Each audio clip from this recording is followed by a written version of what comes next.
As a result, we use 55 CTL episodes, 10 episodes, 25 CTL episodes. This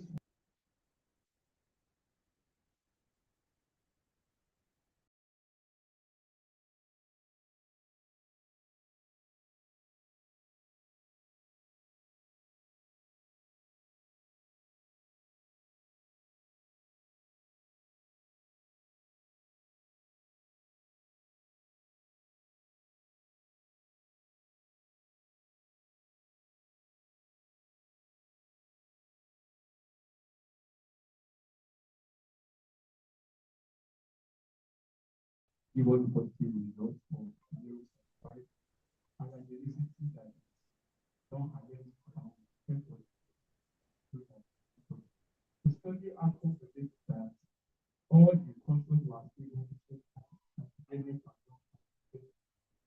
not only to find what results could be good for passive design. These are hydrogens, Mecca, HCl, another Mecca, another Mecca, CTL, and we still use another Mecca to make it more so that we get a good result. So out of the 5 subunits we use this.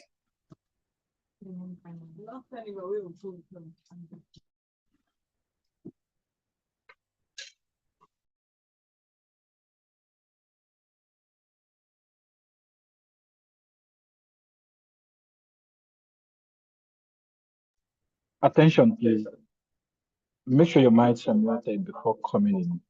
And as you entered, also make sure your mic stay muted. Thank you very much.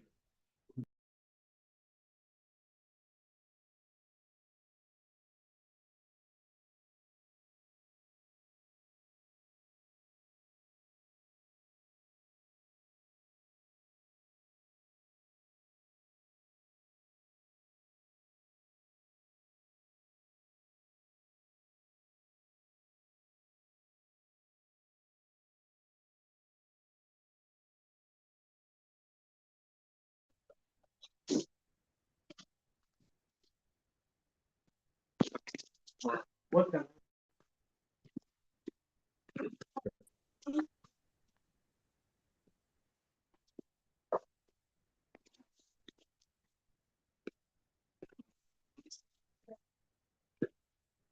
yeah.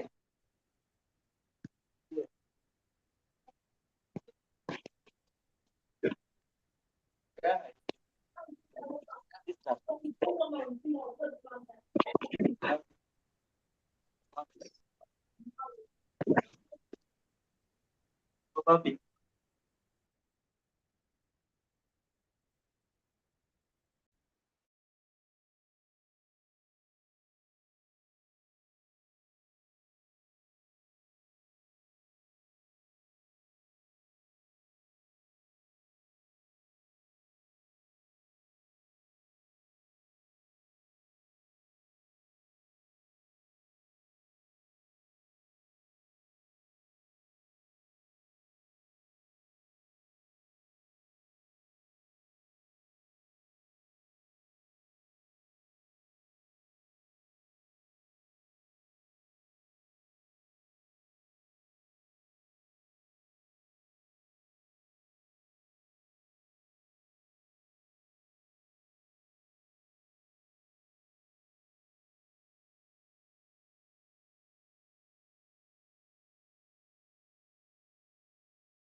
They started early. Oh. They said 12. What they were at 11:45.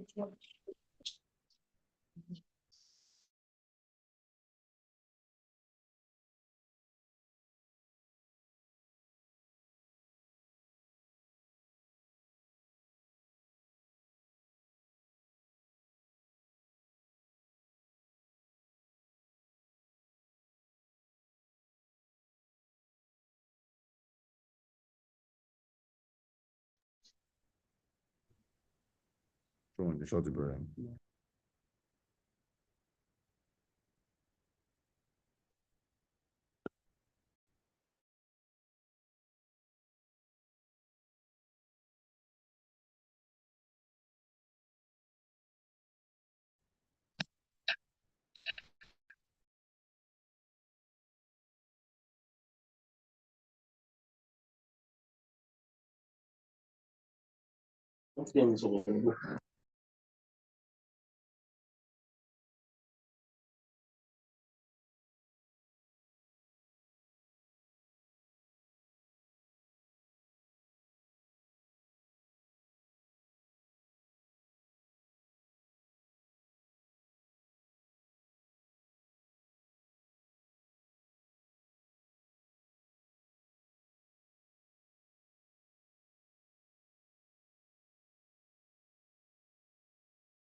Just click on the link, it will take you directly.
Mic check.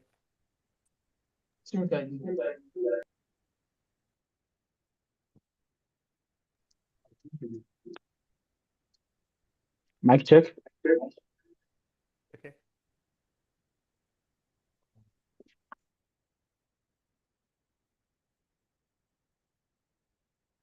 Good afternoon, everyone. Yeah, good afternoon, sir. So,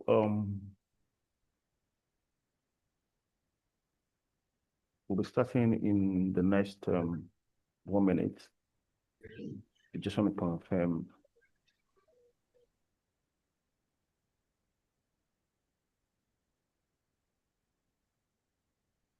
Okay. So, Gaffer, over to you. So, let's start. Caleb, also confirm the live stream is on. All right. Good afternoon, everyone. It's a real honor to welcome you all to the XR and AI Genomics Remote workshop. We are excited to have bright minds from across Africa gathered here, united by shared goals, using technology to make science more engaging, more inclusive, and more impactful. Over the next few weeks, we'll be exploring how massive tools like XR and AI can bring new life to the way we understand and teach genomics. Today, we begin that journey with inspiration, ideas, and powerful conversations. To officially start this workshop, it's my pleasure to welcome someone who has led the charge in advancing science and genomics global health across Africa. He is a world-renowned scientist, a visionary leader, and the director of Institute of Genomics and Global Science here at Williams University. Please join me in welcome Professor Kristen Happy to give the opening remarks. Good afternoon, everyone. Or good morning. Good afternoon, everyone. Let me put it this way. It's a bit early my time this morning where I am. I just want to say that it's really to all participants, guest sponsors, and then partners, and especially I want to give a shout out to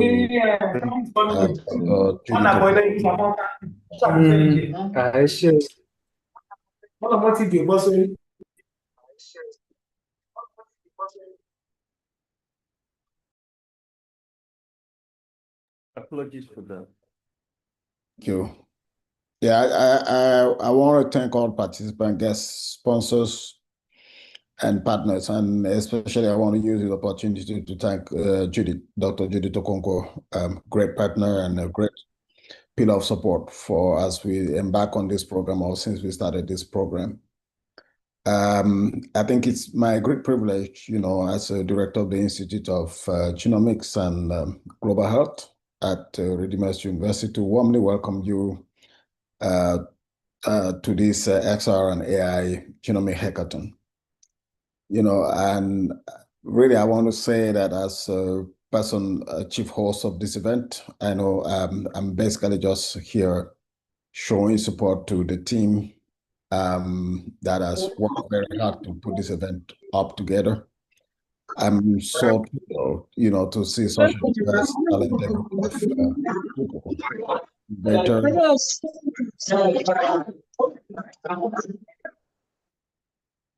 Dayo, can you just mute everyone so that way you prevent people from muting? You should have the ability to prevent people from muting. Yes, we're doing that.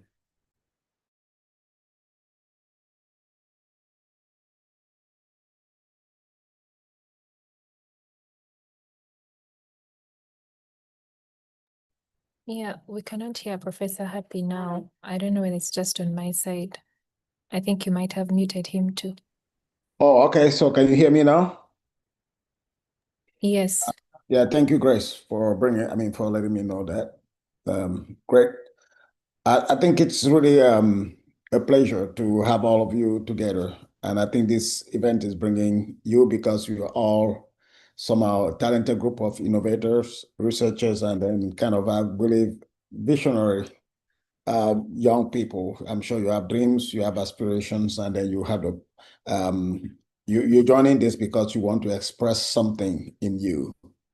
And I think your presence today actually marks a very pivotal and moment in our collective mission as a group of people on the continent, trying to tell our stories and try to bring all of us together, how we can bring technologies, and to harness, bring our knowledge and collective knowledge to harness cutting-edge technologies to advance genomic research in Africa. And especially, pressing, healthcare needs. And I think I just want to say that beyond what we're doing here today, I think it's actually to promote, to showcase your creativity and how you could use that creativity to address, to prefer solution to problems. And really want to say that, use this opportunity to show what you're capable of doing, demonstrate. I know that you all have a lot of fire brains, and then actually just use that as a way to actually show what your capacity and your capability. For many of us, who have tried to push this forward, this mission forward, I think we're so pleased to see a day like this one. We've seen hackathons in place in other places, but I think it's an opportunity for all of us young Africans to leverage this to demonstrate that we can be innovative, we could be creative, we could actually just demonstrate our capacity and our capability. And I really want to use the opportunity to challenge you, to show what you can all do. I know it's going to be 3 weeks of hard work, 3 weeks of group and collaborative work, but at least I want to say that use this opportunity to demonstrate how you could come together. Different groups could come together to work, to co-create, and actually to innovate. Because I know you're capable. You're capable to, and I expect you to go beyond that expectation. And on this note, I really want to close and want to wish you the best as you are, embarking on this program. And then I'm looking forward to seeing you all after the finishing line. Thank you.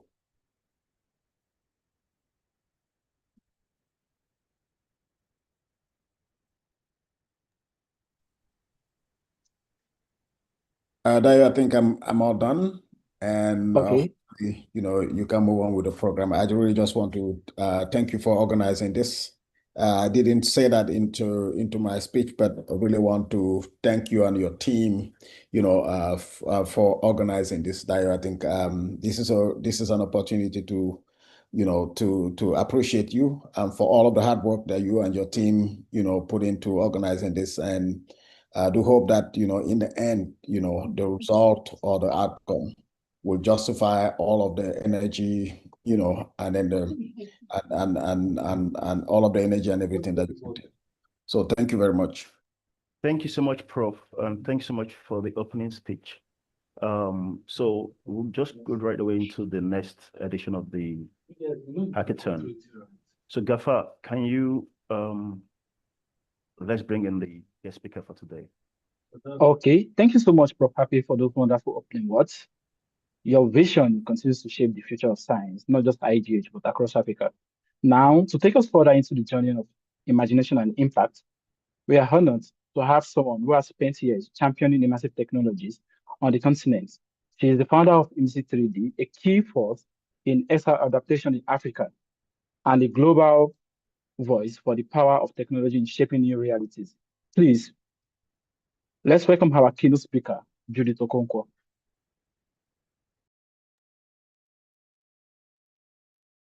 Thank you so much, Ibrahim.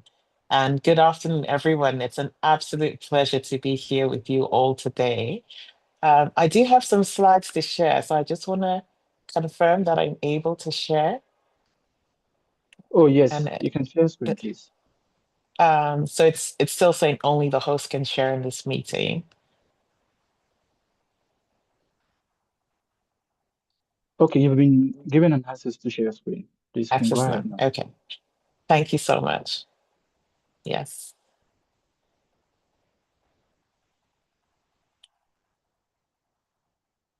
Okay, so Just let me know if you're able to see my screen.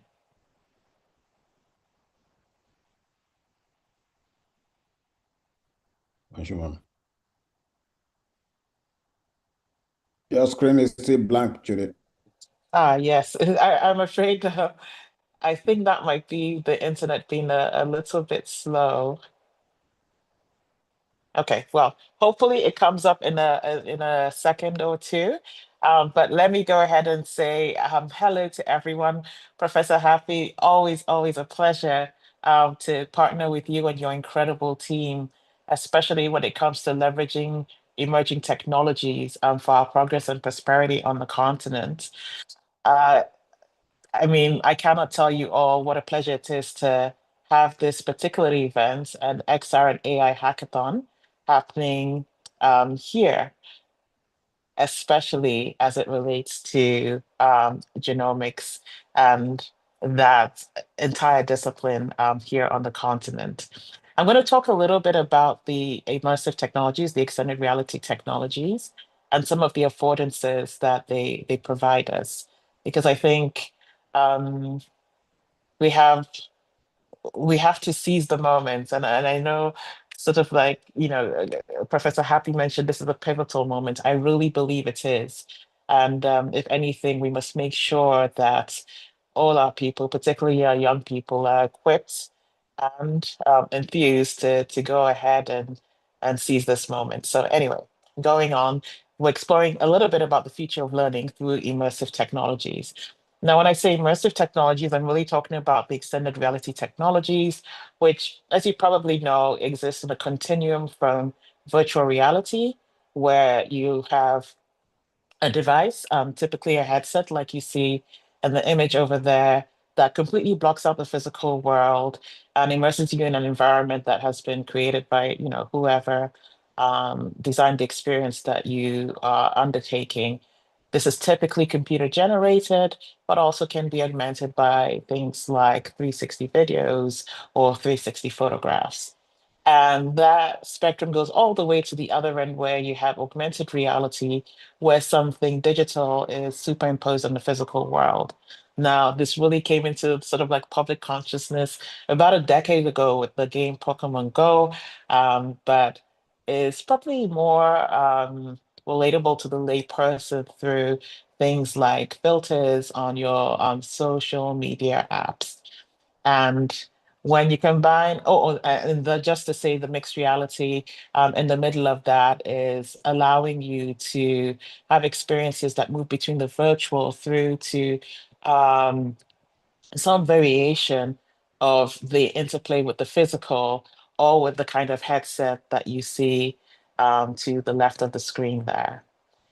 Now, we're at a time where artificial intelligence has really burst onto the global scene in a big way in the last sort of like 3 to 4 years, particularly through the GPTs. And I think it provides an unprecedented opportunity, which we will talk about. But let me go on to talk a little bit about these extended reality technologies and learning. This image here is from a school in Lagos. It's a public school, and these are the sorts of environments where I think the most transformational change can happen when we deploy emerging technologies for learning and education. And when I think about, the typical scenario in Nigeria, in Lagos, in our public schools, something that I'm sure I don't need to tell many of you about. You know how challenged we are, both in terms of resources and infrastructure. Our schools have not kept pace with our population growth. They definitely have not always kept pace with the advances that we're seeing in society that we need to prepare our young people for.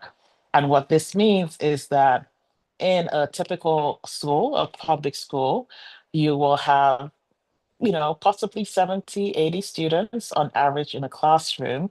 And that classroom really is still sort of like in an analog space. And what I mean by that is that it's just chairs, tables, and a black or white board. And those are the tools that the teachers who are working incredibly hard have to use to then deliver the kind of learning that we require to prepare our children for the 21st and 22nd centuries. And of course, this fourth industrial revolution.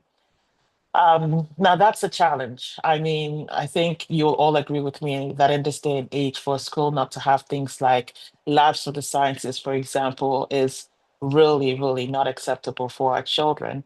And so the question has always been, what might it look like if we are able to have a solution that solves for this? And this is where I think virtual reality comes to play in a very big way for our students. Because imagine the school that I described with those 70, 80 students in one classroom, one teacher. Everything so far has been paper and pencil or pen and paper. Imagine if in a school like that, you had a VR lab. And in that lab, because of course, with these technologies, it's always about having the right content, right? The right solutions that work for the particular environment you're going into. That in that VR lab, you then had content, mapped to the national curriculum, but that was able to provide virtual chemistry labs, for example, virtual biology labs, spaces where the students could come, put on a headset, and be transported to wherever you wanted them to be. What would that look like? And the magical thing about this technology is it's not just taking these students into those physical sort of like simulations of a space we would want them to be in, like a lab for the sciences. It can take them into wherever we can imagine. And that's even inside the human body, for example. They could go and explore. It could take them into outer space. They could actually travel among the planets. I mean, really, the constraints here are your imagination, which is phenomenal. And think about what that would mean for learning for children. And this is something that we've explored a little bit. We've, over the last few years, been going into public schools in predominantly Lagos in the first instance, and exploring what it might look like to be able to introduce this technology as a learning aid for teachers. And this is just a poster presentation of some of that work, just really showing where we're coming from. And those are some old stats from a few years ago for sort of like the failure rates in school, which are really too high, I think, for anything that we might hope for our children. And then through to some of the feedback that we have from the students, where, of course, as you can imagine, the majority of them found engaging with subjects using virtual reality enjoyable. But also alongside that, they indicated that it heightened their interest in the particular subject. And this is something that we intend to explore in greater detail going forward, where we will actually be conducting more in-depth research, looking at the impact of these technologies on student learning outcomes, because of course, that's always the real thing with any introduction of technology in this instance, to be able to accelerate and improve things in a learning environment. So the first option I bring to you is secondary schools, and particularly in our most resource constrained secondary schools, that this technology would be absolutely pivotal. The next option for learning that I wanted to present to you with these technologies is something we describe in our work with our communities as beyond the walls, right? And I mentioned ARVR Africa here, which is sort of like the community brand for the work that we do. And this is really the learning for young people who are not in formal education. If you encounter people who have engaged with XR on the continent, a lot of them will tell you that they went to the University of YouTube.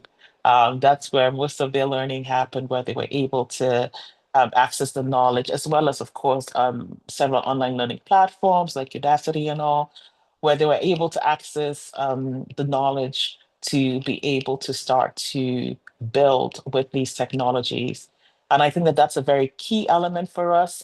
Something, of course, you hackers will have been exposed to or will be exposed to in the run up to you developing the fantastic solutions that I know you well, where you have access to mentors, to people who will provide workshops and masterclasses, and really support you as much as they can along the way on your journey to acquiring the skills and knowledge required.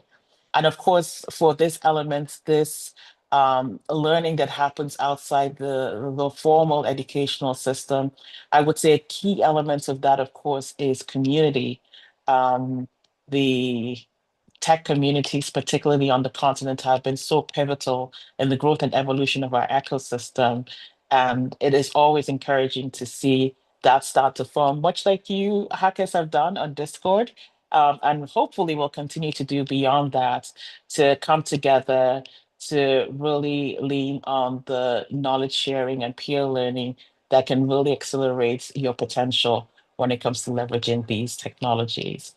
Um, and as an example of just how far that can take you, I wanted to present three examples from our community. Um, the first, an incredible young woman, Fahidat Abdul Salam, who I first encountered during the pandemic when we were running a boot camp, a virtual reality boot camp of the Lagos Business School, and she participated. At that time, she was in a city, in Ilorin, in Kwara State, didn't have access to any VR equipment, but was extremely passionate about learning. Learned as much as she could. In fact, we sent her a Google Cardboard headset from Lagos. And if you know the Google Cardboard, it is the most basic form of VR you can ever come across. Send that across to her. She kept on learning, would take whatever course, whatever opportunity came her way. We ran a major training program and hackathon in 2022 and 2023. She participated in that.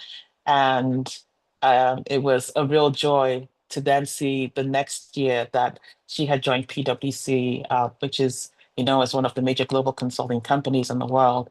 But PwC here in Lagos as an XR software engineer. So just really showing that, um, it's it's a route that like requires a lot of perseverance and determination, but one that can take you all the way if you commit yourself. The next, the lady in the middle, she's Arabia Kanma, similar young lady who is also a member of the community and has interned with us, but was really dedicated to learning and acquiring skills and would share that knowledge as well, which I think is a really big, key part of community, that you're not just acquiring knowledge, but you're also freely sharing that, and would document her journey on LinkedIn and on other platforms. And that has taken her now across the continent.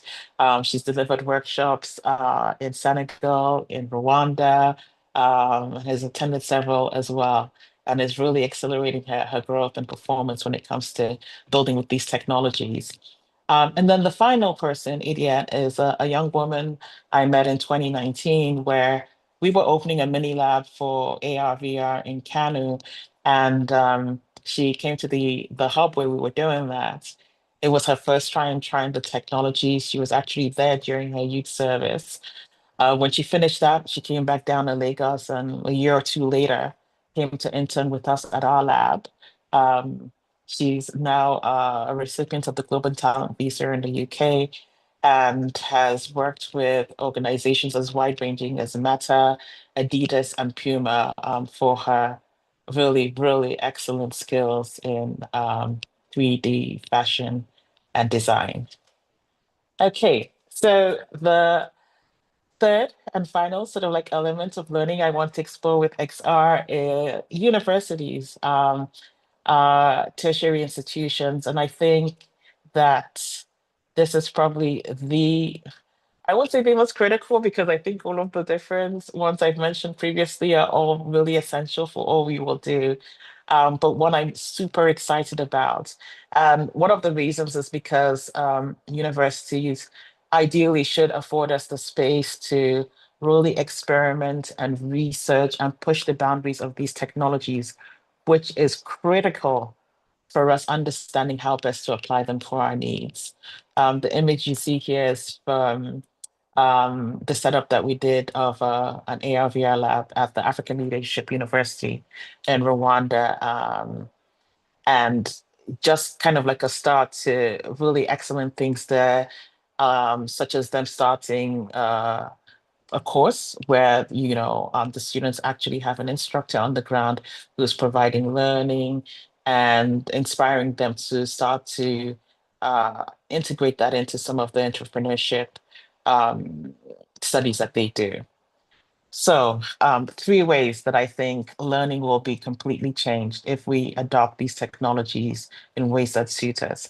At the secondary school level, and this is really starting as early as hopefully would be feasible for our children, to really expand their world completely and give them all of the um, affordances when you have unlimited imagination, right? At available to you through all that can be created with these. Can you hear me okay? With these technologies, through to, of course, the learning that is happening informally by young people who are determined to make sure they acquire these skills. And then, of course, finally, at universities, where the charge can be led for us to really find ways in which we can utilize these technologies for our own purposes. And here are just some of the SDGs that, you can imagine being tackled right away. Good health and well-being, some of which you will tackle, of course, with this hackathon.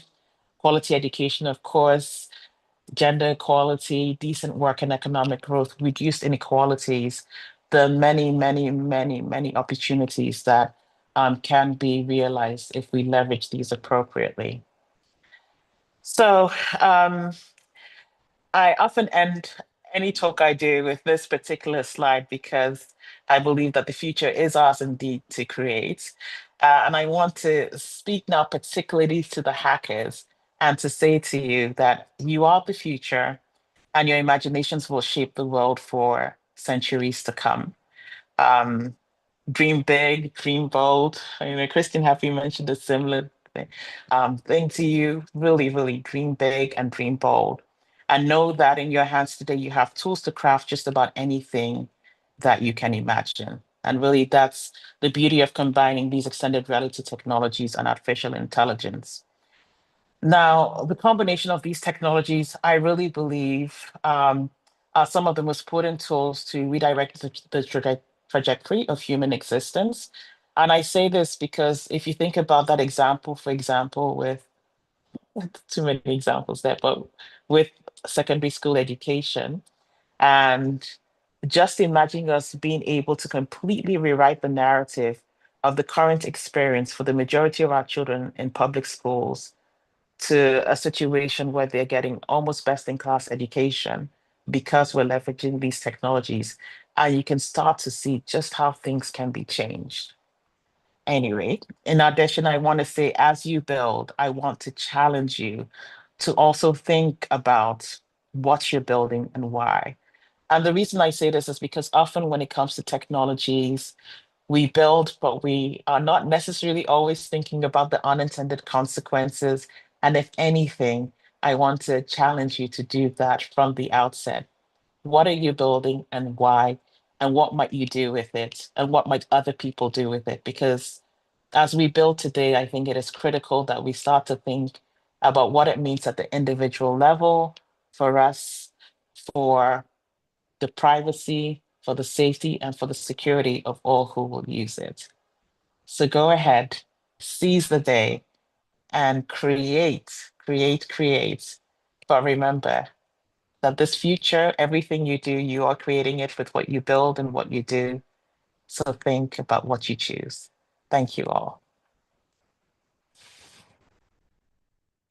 Thank you so much, Judith, for that insightful keynote. You have reminded us why these works matter, not just for innovation's sake, but for the people and communities that you serve. Your perspective on building with purpose and inclusion is exactly the energy we need as we kick up this journey. Thank you very much. So before we move on to the next section, I would probably give a room for at least 5 people to ask questions in the chat. Just first 5 questions. That is what we'll be tailoring. So with before Judith moves on from the section, so if she could help us provide answers to those 5 questions, it would be very helpful. And thank you very much.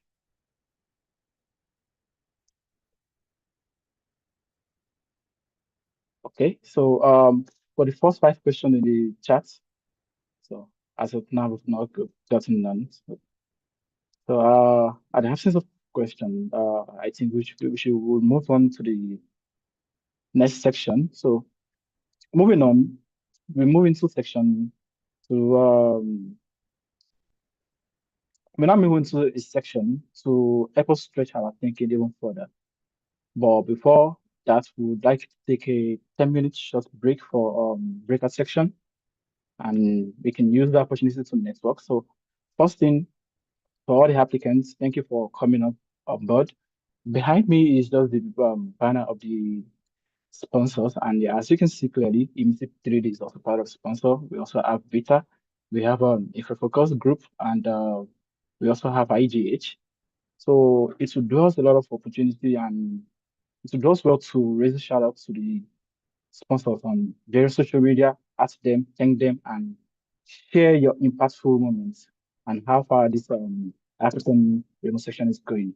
So we'll begin the breakout section for the next 10 minutes. Thank you very much, and hold on and stay tuned. Okay, thank you, Gafar. I think probably we shorten the breakout session to 5 minutes, so we get the panelists to come on board. Okay, that's fine. Thank you once again, Judith, for the presentation. I would like to confirm, can the participant have the slide? Would that be possible?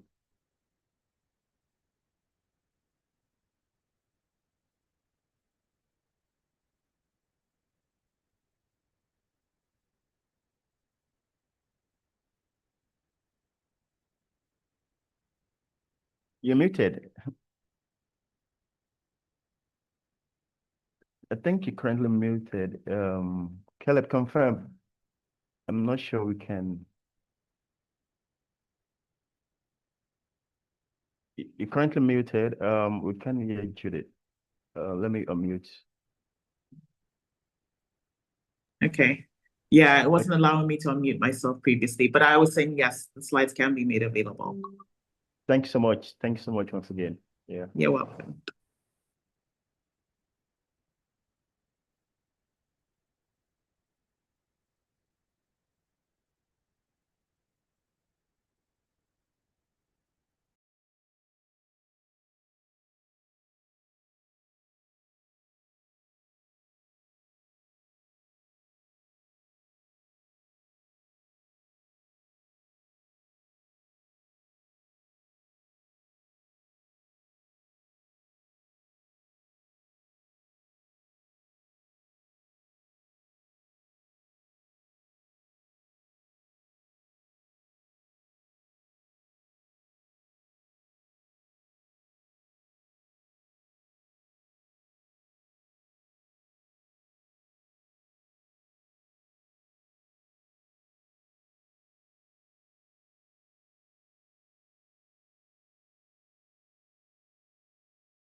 Caleb, the video does a vision. It was a vision that we were looking for opportunities to implement. So we had it all laid out in a mind. But then when the World Bank call came in, so we just laid down that vision.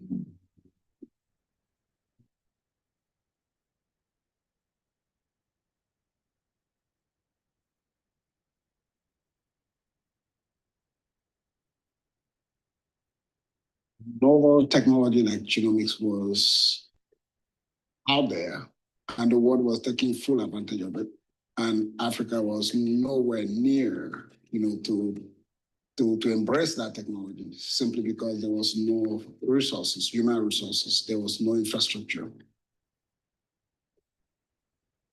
Before now, Africa had always been reactive, all the outbreak happens and everybody starts running, government starts setting, criterias, let's mobilize and do, sentinel surveillance and all of that. But then At ESCIP, we told ourselves, what if we're a bit more proactive, in the sense that we go to hotspots of likely disease spread, of likely, spill over, and then do a robust surveillance.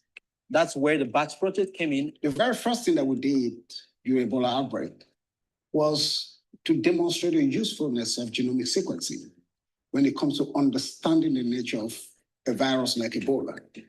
But then using that understanding of the genome of Ebola to create in little or no time the first rapid diagnostic test that was approved by the US FDA and WHO under emergency use authorization.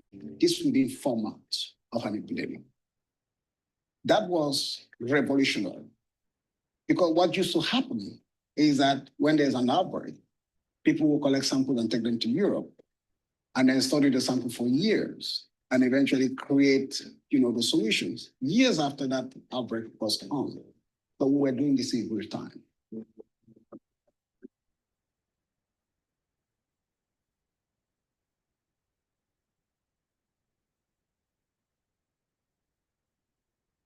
I heard about ESRID from my friend. He has been following ESRID since the time they did the sequencing of Ebola. So when they announced the fellowship, he recommended me to apply for the ESRID fellowship, which I did. And my experience has been, it has been an impactful and valuable journey, because coming to ESRID before, even though I've been in internship in my labs in my country, but I've not been able to do some of the molecular techniques alone, starting from the scratch to the done. But being in ESRID, I'm now able to do them alone, and I'm really grateful for the opportunity. As being an international student in ESTIT, first of all, I got support, financial support for my academic study. Yes. And I also have the opportunity to be with a lot of culture, many culture, like from Africa, Nigerian, Tanzania, Kenya, Botswana.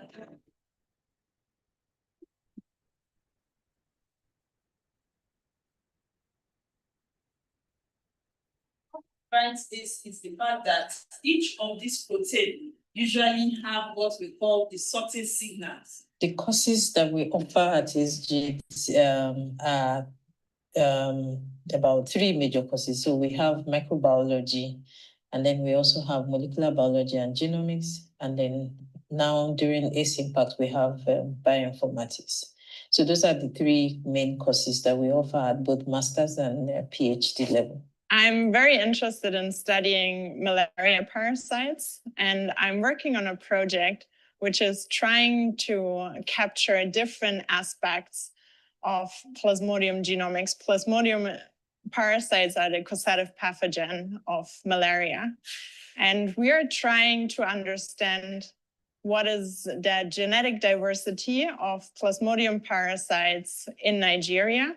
And we want to understand which drug-resistant mutations are present to understand which drugs can still be used for the treatment of malaria here in Nigeria.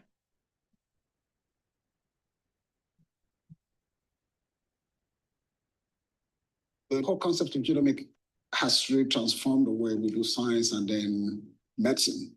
And that also brought a lot of benefit in terms of health and also in terms of economics. But then, as usual, Africa could not, tap into those resources because we didn't have the know-how and we didn't have the infrastructure.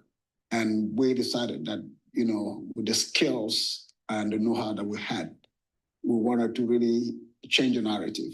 We wanted to bring Africa to the table and leverage the skills of genomics to equalize or to reduce the global gap, in terms of medical research between Africa and the rest of the world.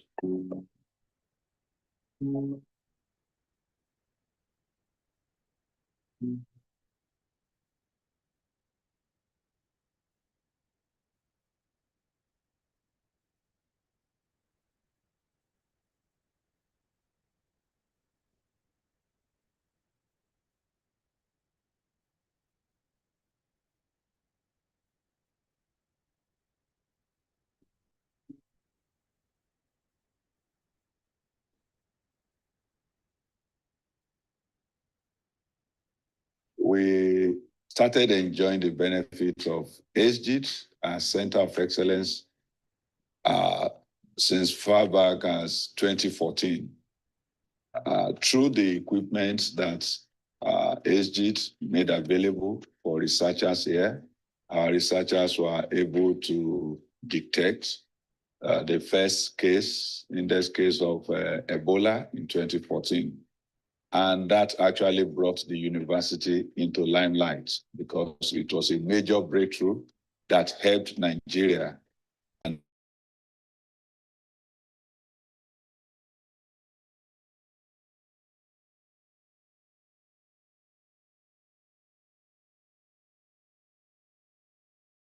thank you, Caleb and Gaffer.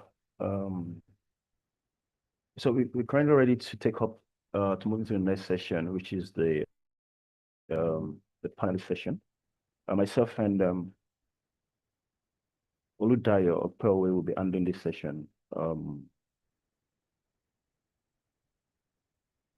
Gaffer, let me confirm if you have all the panelists spotlighted before we do the introduction. Okay. And their Yeah. video, Yeah. and their video The is on. panelists spotlighted. Okay.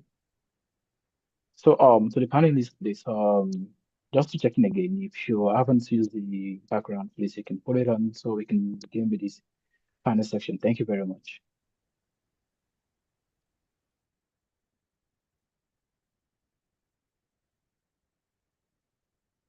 Are we good?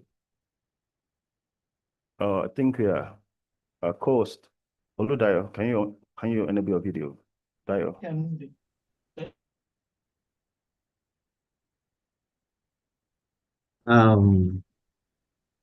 I was trying to enable it, but it was disabled by the host.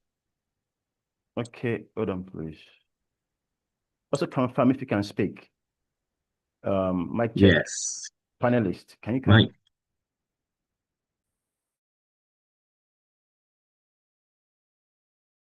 Confirm if you can speak. Confirm you can unmute yourself. So that we enable. Okay, go ahead, please. I've enabled you to unmute yourself, panelist. Yeah. Hi, everyone. Can you hear me? Hello, Yes, everyone. Can you hear me too? Yes, I can. Yep. Thank you. I think I confirm if you can unmute yourself.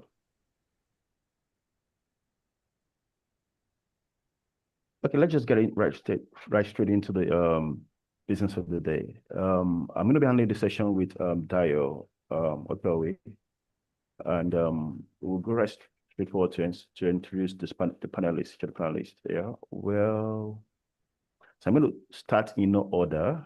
I'm going to be starting with Olamide. Olamide Afolabi is the CEO of Touch-n-Pay. Next in a disrupting digital payments is a sales Touch-n-Pay, a payment platform that powers the non-cowrie card available in Lagos State that provide the card payment system for the. Apologies for that. I'm just trying to put up my thoughts together. Let me just go straight into the introduction once again. The first person we'll be introducing in this call is Olamide Afolabi. Olamide Afolabi is the CEO of Touch-n-Pay, a popular product called Cowrie that powers the BRT system, transportation in Lagos. He's going to be joining us today to anchor conversations around XR and VR in the industry where he plays and how it relates to science and technology. Thank you so much for joining this panel session and make yourself available. Over to you, Oludayo.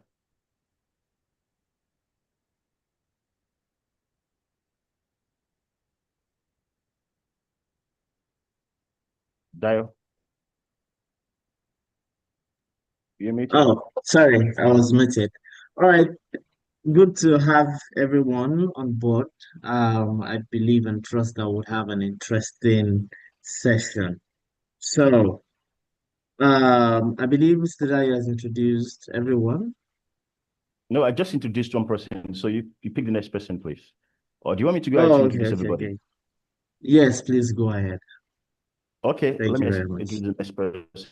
So I will go straight to the same way, no order. I would like to introduce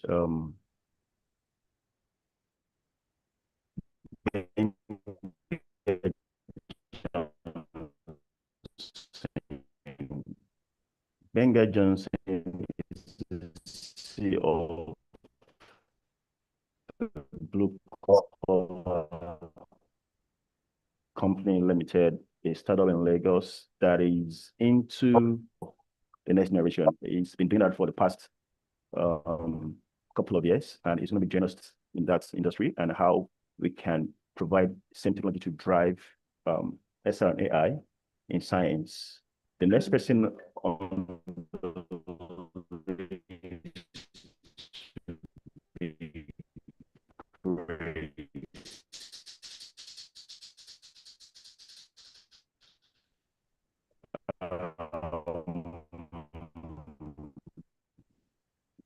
Grace is from Uganda. Is also an expert in genomics technologies. We're discussing today and featuring this panel conversation. Can you hear me? Am I still audible? Mic check. You were breaking, but you're audible. Okay, the next on the list will be Oladele Dada. Oladele Dada is the CEO of Volta, a payment company that powers the cross-border transactions between countries. What?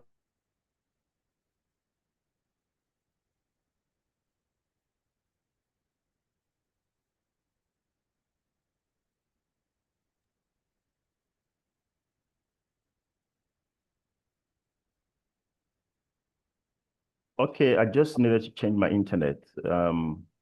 Hope I'm now audible properly. Confirm, please, if I'm now audible.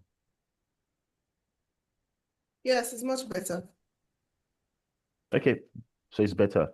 So the next on the list of the panelists will be Oladile Dada, the CEO of Volta. Volta is a payment company that powers the cross-border transactions between Nigeria and other countries. They facilitate transactions for business owners that would like to deal in different currencies for their purchases on a daily basis.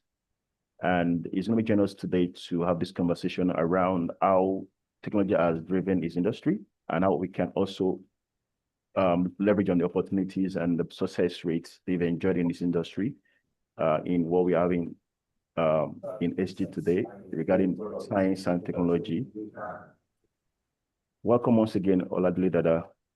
The next will be Dr. Shola Ogunsoya. Dr. Shola Ogunsoya is a veterinary doctor and is also the coordinator of SG Lab here in Ede. He's got experience in genomic science and he's going to be leading conversations around this topic in his expert area and the subject matter and how his technology has evolved over time in what we do in SG.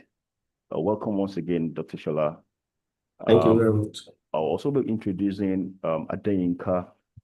Adeyinka is the MD CEO of our Cash Microfinance Bank. A startup in Lagos as well. And has a couple of experience in financial transactions and accounting, which is a major, and she's done well for herself, leveraging on technology to drive financial literacy and the finance tech space in Lagos and also in the microfinance bank industry. She's going to be having the conversation around how she's able to leverage technology to increase the penetration of financial literacy in our industry, and also engaging us in the conversation of today in how we can infuse the success across all she's done in what we do in SG. So I think I've introduced everybody. Gaffer, confirm if I have not missed anyone out. So just dive into the conversation for today. Welcome once again, everyone, panelists. So I'll hand over to Oludayo to jump straight into the conversation.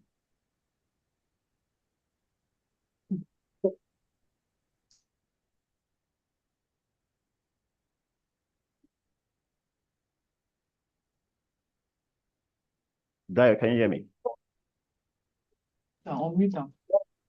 You're muted.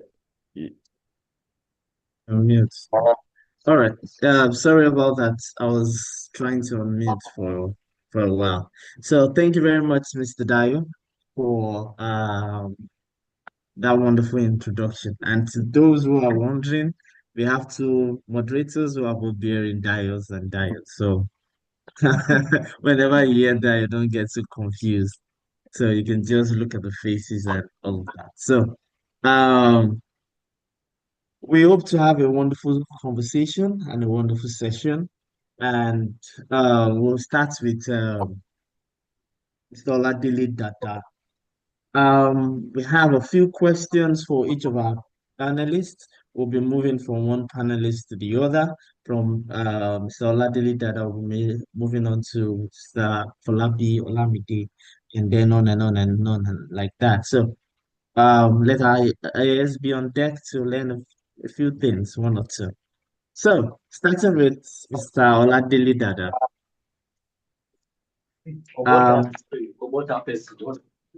This person with the chair. Can you click here? Click here. Remove. Stop. Meet Caleb. I don't do. Caleb and Gaffer, can you kindly mute yourself?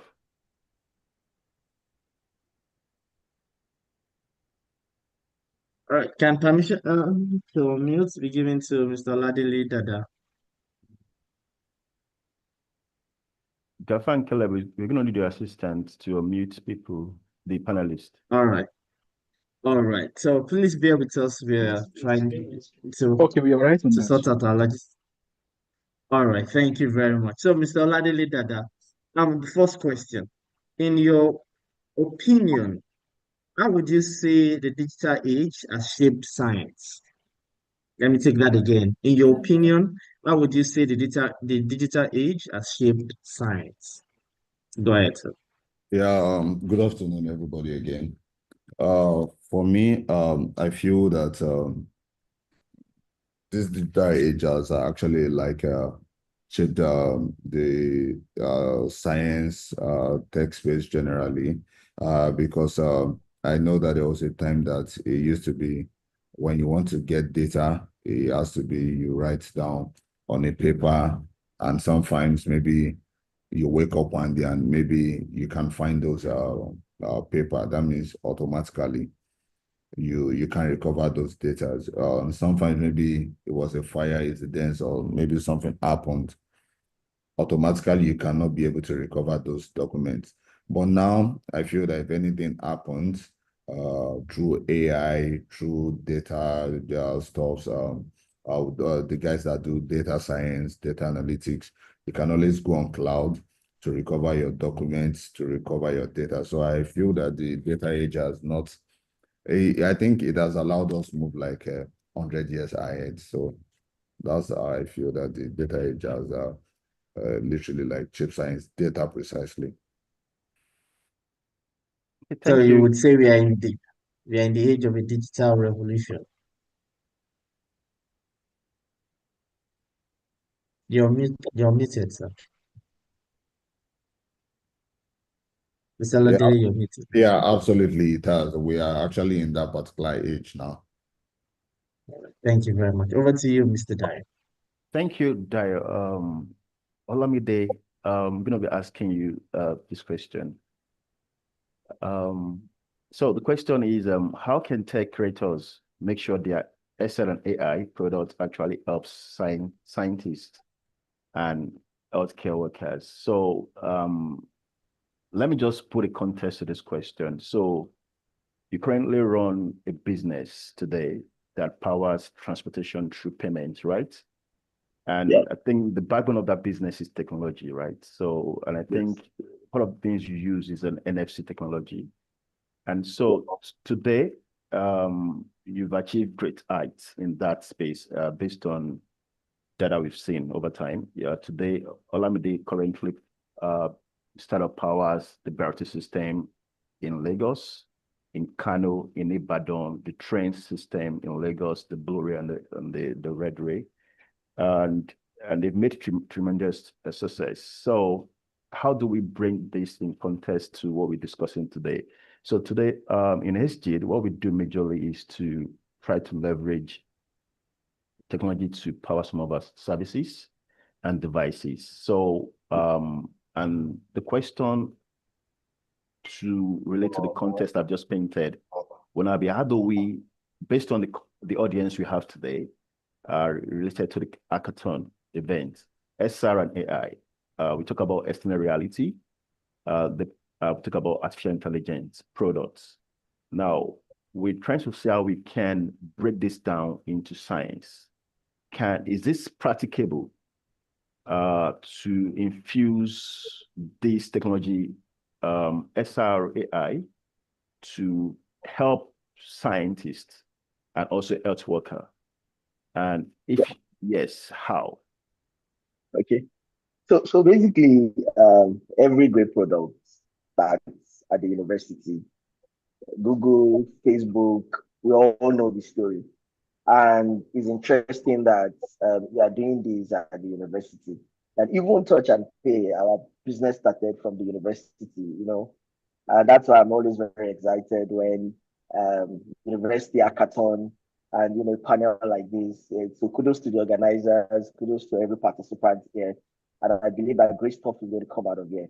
So the first thing that I've always say, or that I always know, is that when we are in the university and we always try to start with the cool stuff. We don't want to build stuff that when we show our friends, they are saying, wow, this is cool, this is nice.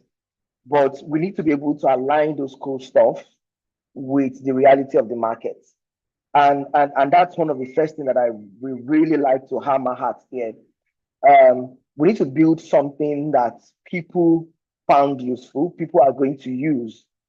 A typical analogy that I like to use is the story of when Apple came out with the iPhone, and a lot of people could not stop using it because it was so useful. People, the first 100 phones that was given to people were just kind of addicted to it. It could do a lot. It combined the iPod, the BlackBerry, and everything into a single device. And it was really cool for people. And that's one of the things that we really, really need to think about when we are building products as university students. Also, we need to make sure that our system is very useful in terms of user experience. One of the things that I learned from people is that people will not want to look stupid. So they will rather blame it on the product. So if you put a product in front of people and they're struggling with it because the user flow is not so great, they're not going to say, oh, I'm probably stupid or I couldn't figure it out. They will say the product is shitty. That's what they will say straight up. They're going to put it on the product. So you really need to design for user experience to make sure that it's natural. And I think that that's even the bedrock of XR and AI. The idea is, you know, natural user interface where it meets people the way they are, to make it very simple. And when we are building our solutions, we have to keep these in mind. Then also we need to make sure that our solution is built for accuracy.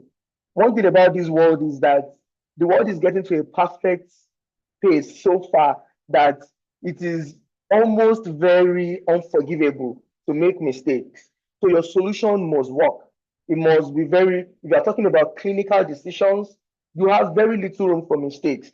The analogy that we like to use is that when you say you scored 98%, somebody says that if you score 98%, it means that if you fly 100 planes and 2 crash, you are saying that you are still good. No, you're not. When it comes to clinical genomics and all those stuff, it has to be 100%. If possible, 101%. meaning that you need to have a fail-safe system. And the reason is that there is no room for mistake. It is not an industry where you can make mistake, erase, and go back. This is people's health. This is clinical. So you have very little room for mistakes. Then the last thing that I would like to say is that you have to pilot with professionals early. You have to do clinical trials. You need to test. You need to ensure that this thing works. You need to run your POCs and make sure that it works. But when we're building our own solution, we started our pilot at the university, a small market. We saw all the mistakes, we fixed it before we started moving to serve over 5 million people that we serve today. So when you build those solutions, look for a group of people, test, ensure that the solution works as you planned. If there are so many things that in your home books they are right, but when the user uses it a certain way, you're worried that, oh, we never thought about it that way. And those are the things that you need to watch out for. Thank you. Thank you so much, Olamide. I think the participants will find it interesting, the knowledge that have been shared. Over to you, Oludayo. All right, thank you very much for that great insight. So over to Mrs. Adeyinka Ufolami. So our question to you says, what does it take to get funding for tech that combines science, XR, and AI? What does it take to get funding for tech that combines science, XR, and AI? Thank you very much. Okay, good afternoon, everyone, and thank you once again to hope I'm audible. Just to reconfirm. Yes, you are. Okay, Yes, awesome. All right, so thank you, and thank you to all the panelists that have dropped great insights this afternoon. And just taking it up from where Olamide stopped, and in relation to the question, I like the perspective that he used to answer the question, in that testing it on a small environment to be sure of acceptability. The thing about funding usually is most investors want to know that what they're investing in, people will use. And depending on the investor you are going after, they also want to know that they can make some returns on it. So it's very important that when you are building a solution to a problem, you're also looking at the marketability of that product. You're also looking at how people can easily relate and make use of that product. Then that then speaks to, okay, how are we now able to raise funding for this product? Most venture capitalists are always looking at the bottom line. At worst, they'll give you five years at most, saying that, okay, we'll give you this number of years for you to be able to hit your numbers and run, and then we come back and take our monies back. Except if you are raising grants, which of course I know that the IGH team is so much of a pro at, and we're expecting that we also see some of the people from the desk that raise grants for IGH to come and then have those conversations with us on how they're able to leverage on that, on what they are doing and the humanity behind what they are doing to raise some of those grants. But in terms of other fundings that have to do with getting investment into your business, then the investor is looking at the scalability of your product.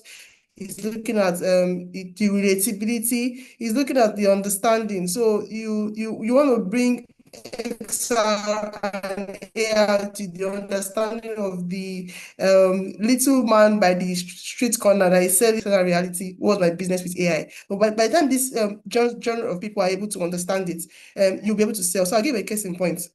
At the MFB level, everyone knows in Nigeria that when people hear MFB, all they hear is loans. And so it's been a lot of back and forth trying to re-educate the public that knows microfinance bank should not just be about loans. Basically, it's banking for the grassroots, and it's saying, okay, you can save your money with me, you can do your transactions with me, you can do your day-to-day living, basically anything that has to do with finances can go through. And that gave birth to one of the products that we launched late last year, right? That encourages people to save and have access to healthcare. Now, that relatability of it helps the layman on the street understand much more about savings, about the importance of taking care of his health. That product also gives rise to other things, like saying, okay, you want to own a phone.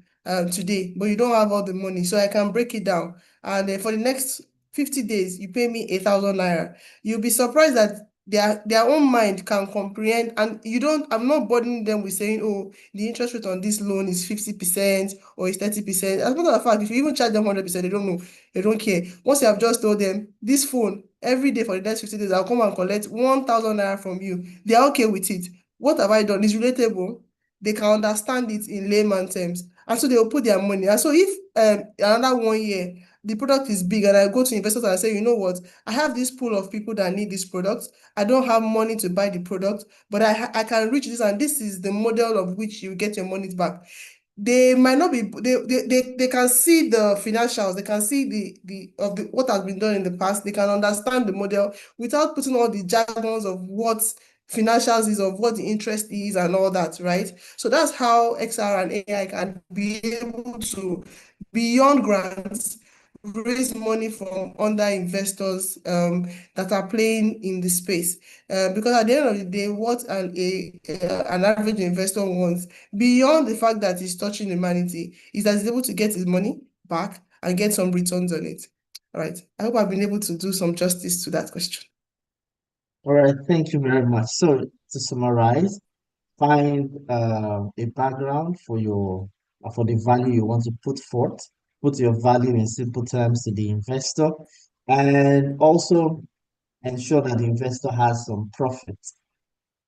I believe those are one of the points. Thank you very much. Just a quick follow-up on that. In the field of research where the profit is not immediate, it's a long-term profit, because I know investors are moved by obtaining profit. But in the field of research in which the profits, there's a 50% guarantee that you will not make profit, and there's a 50% guarantee that you will make profit. And even if you will make profit, is long term. Because take for example, you discover a drug, you discover a medication, you still have to go through clinical trials. On the average, clinical trials take about 10 years. And you don't even know if the clinical trials will be successful or not. Now, relating to AI, XR, and science, there's some guarantee based on the tech that it is working and functioning. So, in such a scenario, how do you convince investors that although you might not get your money back at all, you still need to invest for the good of humanity? Thank you very much. Okay, so I think so. Whilst I agree that I haven't been exposed to that aspect where it's a longer term, but like I said, there are venture capitalists that usually typically will wait for 5 years. And you can also look at equity funding. That's another alternative to debt funding, where the person wants to get his or her funds back. Equity funding allows the investor to have a portion of the shares in your company, what you're founding. And that also means that the person also has a belief, right, beyond the bottom line in what you're doing. Typically, those founders might at first be difficult, those kind of persons rather, might at first be difficult to find. But I really believe that if you believe in your product, what you have to sell, the humanity behind it, and they can see the long-term positive effects that you have, you will eventually be able to get someone that is willing to invest in and back what you're doing. We're very much aware that research takes a long time to generate, for you to get to the bottom line where you're going to. But what typically happens is you get someone that is interested in equity funding and necessarily debt. Equity funding allows you to pay a longer term than waiting for returns in the meantime, and it gives you time to also do your testing and ensure that your product is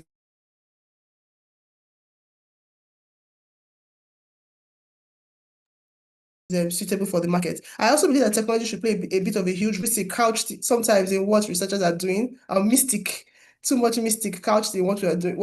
And that also makes investors shy away from it. If you are able to debunk it, so for example, we take AI and technology for example. Google is AI. It might not be the AI of ChatGPT, but it's also artificial intelligence. Zoom is AI, right? And post-COVID, we see how some of these companies that didn't really get any movement before are now making big waves in the money market. So if you're able to debunk, for researchers, you're able to debunk and effectively pass information to marry the gap between what you are doing and the business speak of what an investor understands, then you're able to quickly get more funding into your business, be it equity, be it debt. Most people are always, what most investors are weary of is the risk. Like you rightly said, it's a 50-50 chance. And I don't even understand what they're saying. So why should I put my money there? So typically, you only see people that are into science or into that environment are the ones that are reinvesting. The other bigger players, and what we just need the science community to be able to do is debunk it, demystify it. What are you actually doing? So you take blood from here. I'm just, please don't mind me. Let me rubbish the work. But you take blood from here and you take tissue sample from here and putting it together, and we don't understand what you are doing. And you are speaking your bio language, and we don't understand. Demystify it. When you're able to demystify it, you'll be able to get more funding in this space, because now you are speaking the language of it I said before. And the layman does not understand interest. The man by the street that is looking for money to eat. If you start saying your interest is 30%, he's looking like you are speaking Greek, because he just knows he needs a phone, and he can work every day. That's the bricklayer. He can work every day and earn 1.5 just on average. And you're going to him and tell him that, okay, out of that 1.5 you earn every day, give me 1,000 naira. Whatever interest, whatever thing I want to add, I've added to it. And all he knows is give me 1,000 naira, right? And then he owns his phone after 3 months. He understands that I've been able to solve my problem. I want to sell a facility to someone, and also be able to secure my money, how it will come back. Demystify, debunked it, removed all the big grammar and scientificism around it. So I strongly believe that if the science world too, the researchers too, can find a way to bridge the gap between what they are doing, the information that is coming out, and what investors can hear, they'll be able to get more people that would not even mind playing longer. I mean, we do share investment with an app. I'll give an example, not to sell for anybody, Bamboo, but we don't know them. I don't know their office. I don't know where they are, but we just trust the application that I actually bought a share, and I actually bought a share in so XYZ company. And buying it, I'm not putting in mind that I want to get my money tomorrow. They're always saying invest for a longer term. So why can't we have such coming out of the research world where people are setting up companies and saying, you know what, this is the company you are buying into. These are the benefits that you can get at the end of the day. And in some cases where those companies fold up, well, you cry, but you move on and you build your portfolio again, right? So I think I'll just stop there. All right, thank you very much. As we go around, we'll come back to that equity funding so we can give room for the other speakers to share their ideas with us. Over to you, Mr. Dai. Thank you very much. Thank you so much, Adeyinka, and thank you, Ludayo. So let me just jump straight into the next panelist. Hi, Benga Johnson. Let me just go straight into the topic. Working across fields, scientists, right? Different different minds, from scientists to developers, designers, as a team, right? What makes collaboration between tech and science team actually works?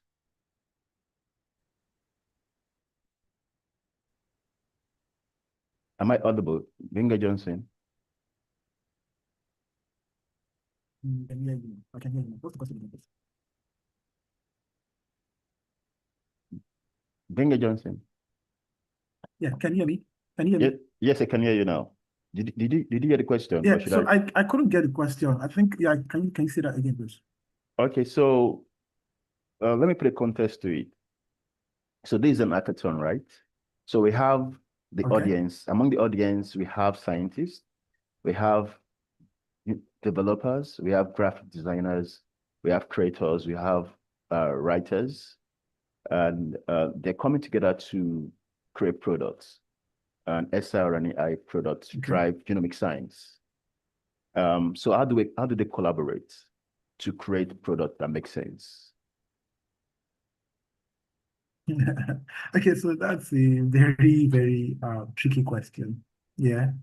And I'm going to try to answer it in a very simple way.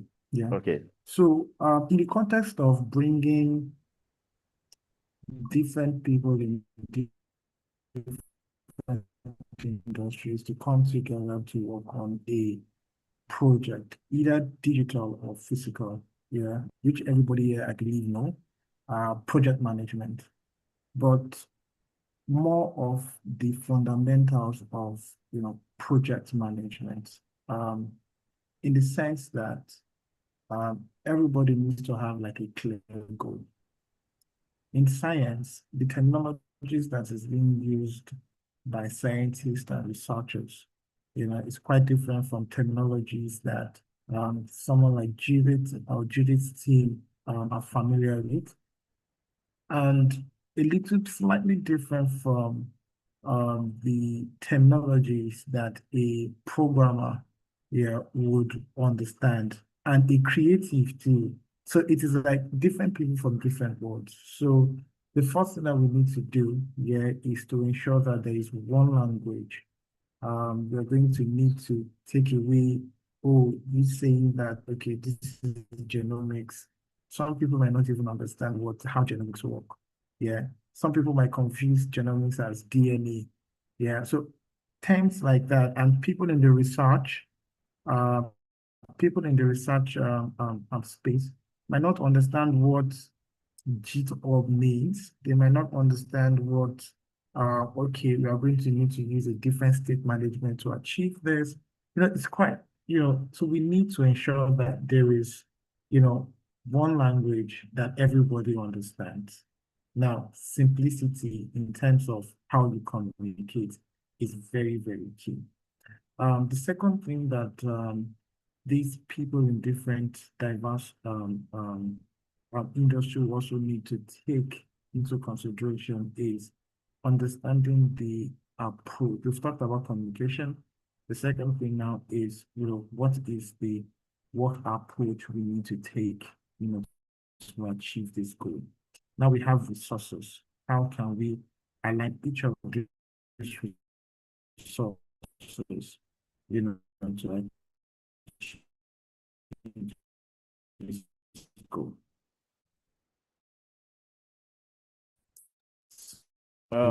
You're breaking up. This is Genga where Johnson. we define the mission. What is the science in the science industry? Hello? My check. Go ahead, please. My check. Go ahead, please. Oh, okay. Yeah. So I was telling someone, that the science industry, especially the researchers, they perform more agile than any other industry in the world. And the reason why I'm saying this, I said this to the person recently, was because we're watching some documentaries and we're seeing how, especially during the COVID-19 period, we're seeing how researchers are trying as much as possible to see how they can test the source of how COVID-19 was, how it evolved in animals like dogs, and comparing it with how it has evolved in the human body, like how the transition from animals like dogs and how it got into the human body. What is the difference in the evolution? How fast is it? And everything boils down to how, at every point in time, they're always having a test subject. In the tech industry, the test subject here is the end users. So how can these people work together? Let me quickly just round it up this day in this show. One, communication, ensure that there is no jargon. To identify the goal, ensure that everyone have a mutual understanding on what the mission is and what the approach to achieve that mission. Collaboration is seamless. Collaboration in the sense that, okay, we can use platforms like, let's say, Trello, a project management platform like Trello that everybody understand and is very, very easy to use to track engagement and track progress. So if we can start with all these three fundamentals, I believe that work and work synchronization between the creative, the Excel, tech professionals and science, the researchers and also scientists, in that line can work together. I don't know if I'm able to answer that question. Thank you. I think you have. Just to summarize for the audience, I think the first thing you mentioned is to speak one language. Second thing is to use a project management tool so that they can track the progress and the processes. And I think also give a kudos to the scientists that they do a lot of agile, right? So they understand the agile process, which is one of the project management processes. And I think with that, I think it makes a lot of sense, right? So thanks so much once again, Vicky Johnson. How about you, Oludayo? All right, thank you very much. I think one of the take homes from some of our speakers now is that we as scientists, especially scientists that work in the lab, should communicate our science in a simple manner because we do have the tendency to speak a lot of jargon and it seems as if we are the most intelligent in the world, but it's not helping individuals if they do not understand it. So I think I personally would have that take home. So moving on. Thank you very much. So, Mrs. Grace Kaberungi, can you please put on your video so we can see your face? And while we are at that, Mr. Kileb and Mr. Gafari, if you could help us check the comment section so that any questions can be noted, and after the session, our audience can can have their questions answered. So, to the audience, please put your questions in the comment section. They will be noted. We'll take a maximum of about 5. We'll see if we can take more than that, but do put your questions down and then we'll look into them and see if there's some double questions and then put them out there. Thank you very much. Mrs. Grace, are you there?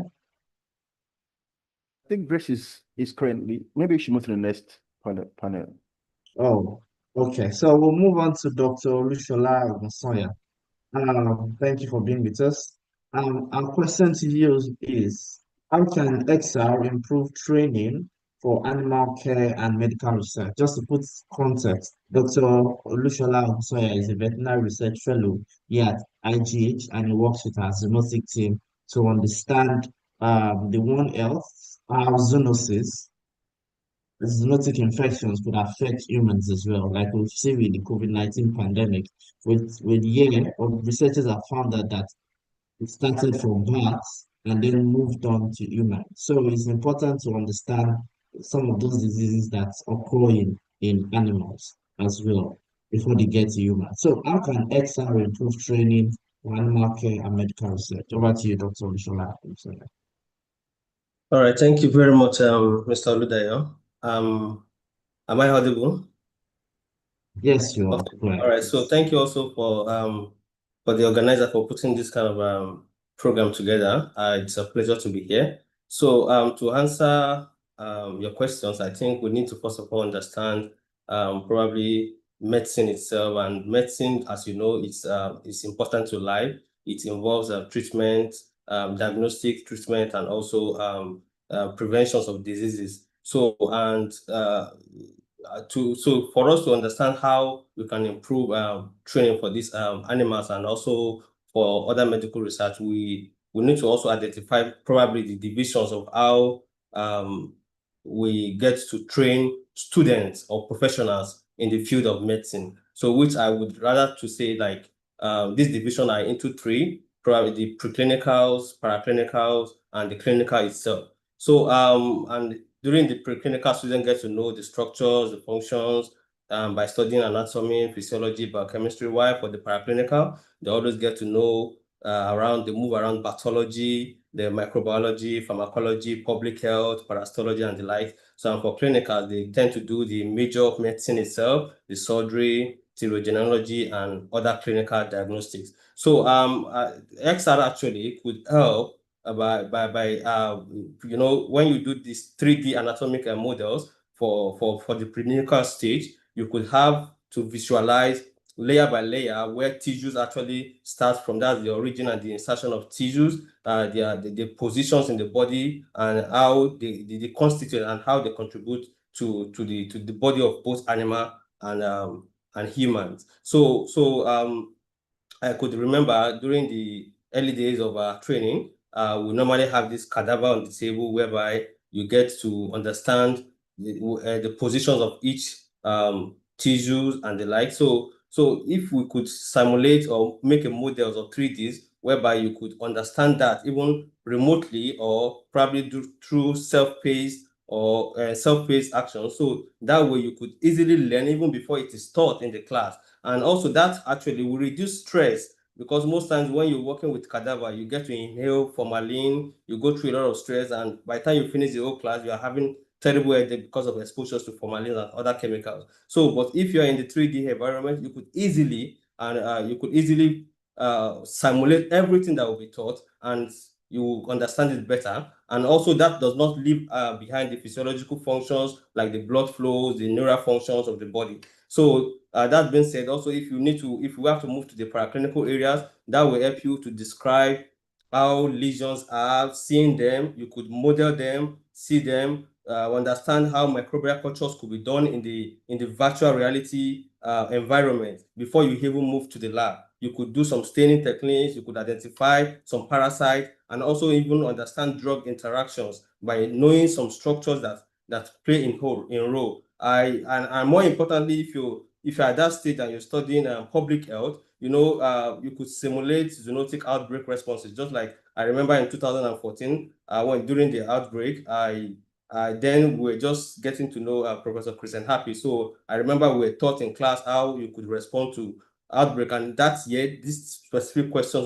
was asked that Ebola in a pot of stew, how do you respond? So that alone, if you have a scenario whereby you already model or simulate these responses, zoonotic outbreak responses, students or professionals will be able to easily respond to outbreaks such as the COVID-19, the Ebola outbreak, Marburg, and the like. They will understand the nitty-gritty of epidemiology and apply them to whatever they are trying to do. Also, probably at the clinical stage also, like I said before, students could have a kind of modeling to do surgical procedures by trying out their hands, so that way they could perfect it. I mean, I moved during my training, I just moved directly to a dog just in front of my table. I know, of course, I've been trained in the the preclinical and the paraclinical, but now I have the whole live animal on my table. It must not die. I have to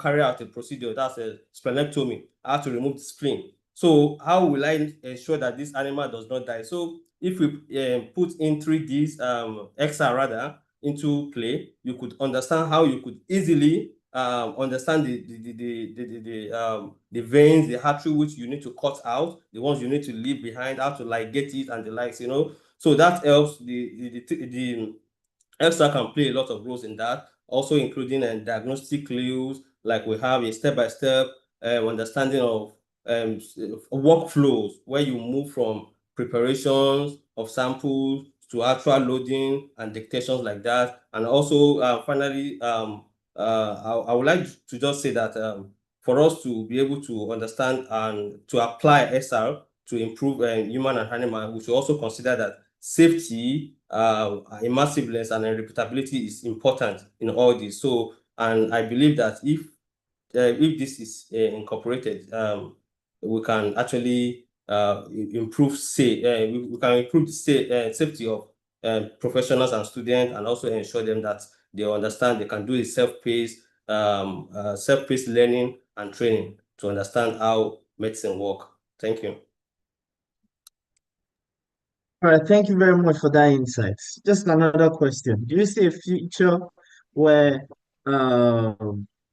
surgeries, for example, is conducted using virtual reality? Maybe a doctor is just maybe somewhere, maybe in his kitchen, and somebody is lying down or an animal is lying down in the hospital bed and the doctor is conducting surgery. And how would you build confidence for individuals? Take, for example, individuals are in critical conditions and say, oh, the doctor doesn't have to come in and he can sit down in his living room and conduct surgery successfully.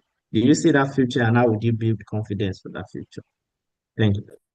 Thank you, Mr. Duludayo. I think it's actually possible, and it has even begun, because when you watch some documentaries, you see where doctors operate remotely using AI and other XR incorporations. So they tend to operate patients remotely for some probably basic surgeries. So in that way, you see, not just that they are using the AI or the XR to actually operate. Also, there are doctors that are around those areas. I mean, in the local hospitals, they are around. The surgeons are also around. But because the person is an expert in the field, is able to do remotely, is able to operate the patients remotely, and whereby there are nurses also, and also some assistants who are also helping to monitor some parameters within the local concept. So it is possible, and it has already begun, because we can see that for some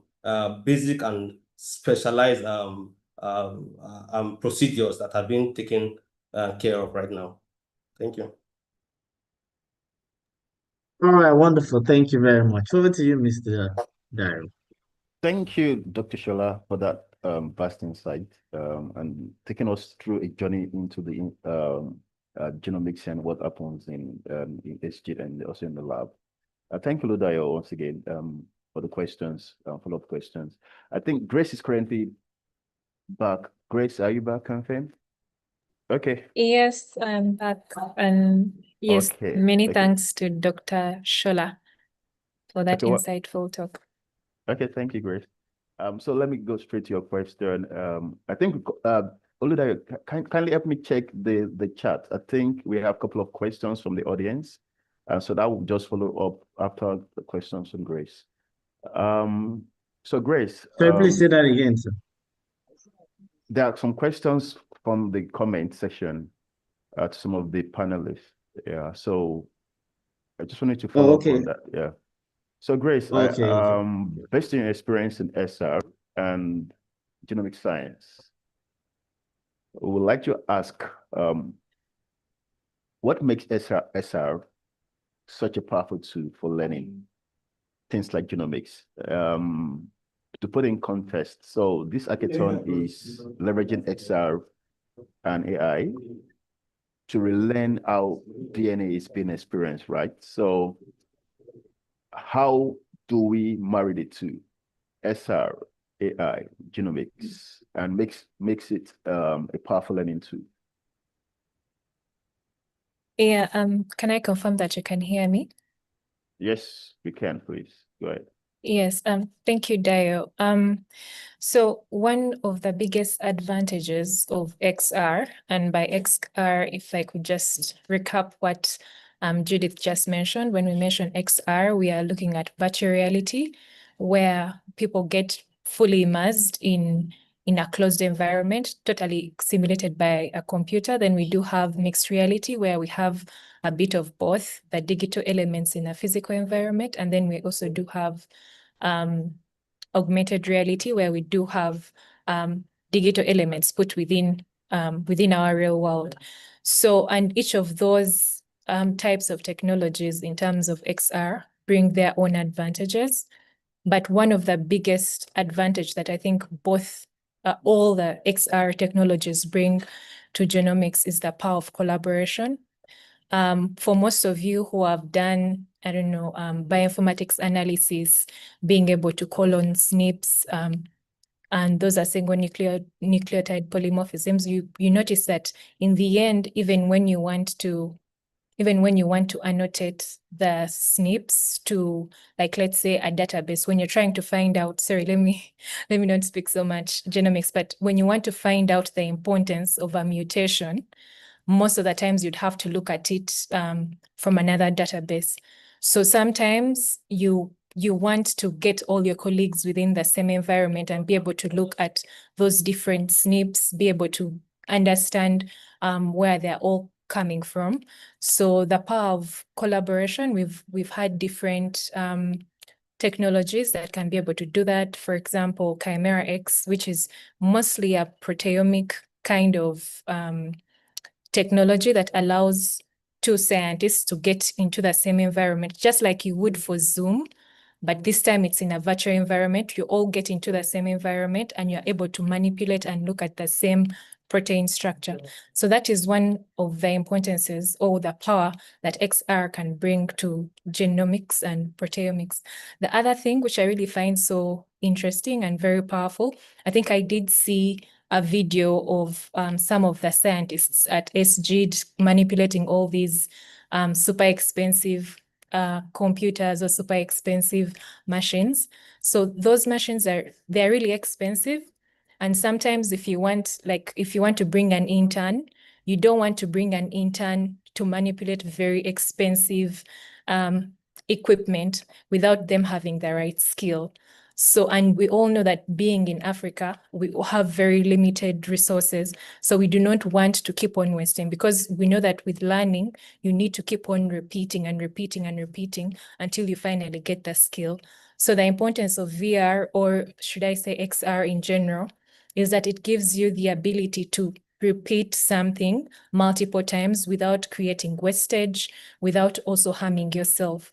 So if I give an example for in genomics, if I give an example for some of the molecular biology techniques that are used, for example, polymerase chain reaction, PCR, that we all know, it's a technology or a type of technique that helps us be able to produce multiple copies of a specific part of DNA.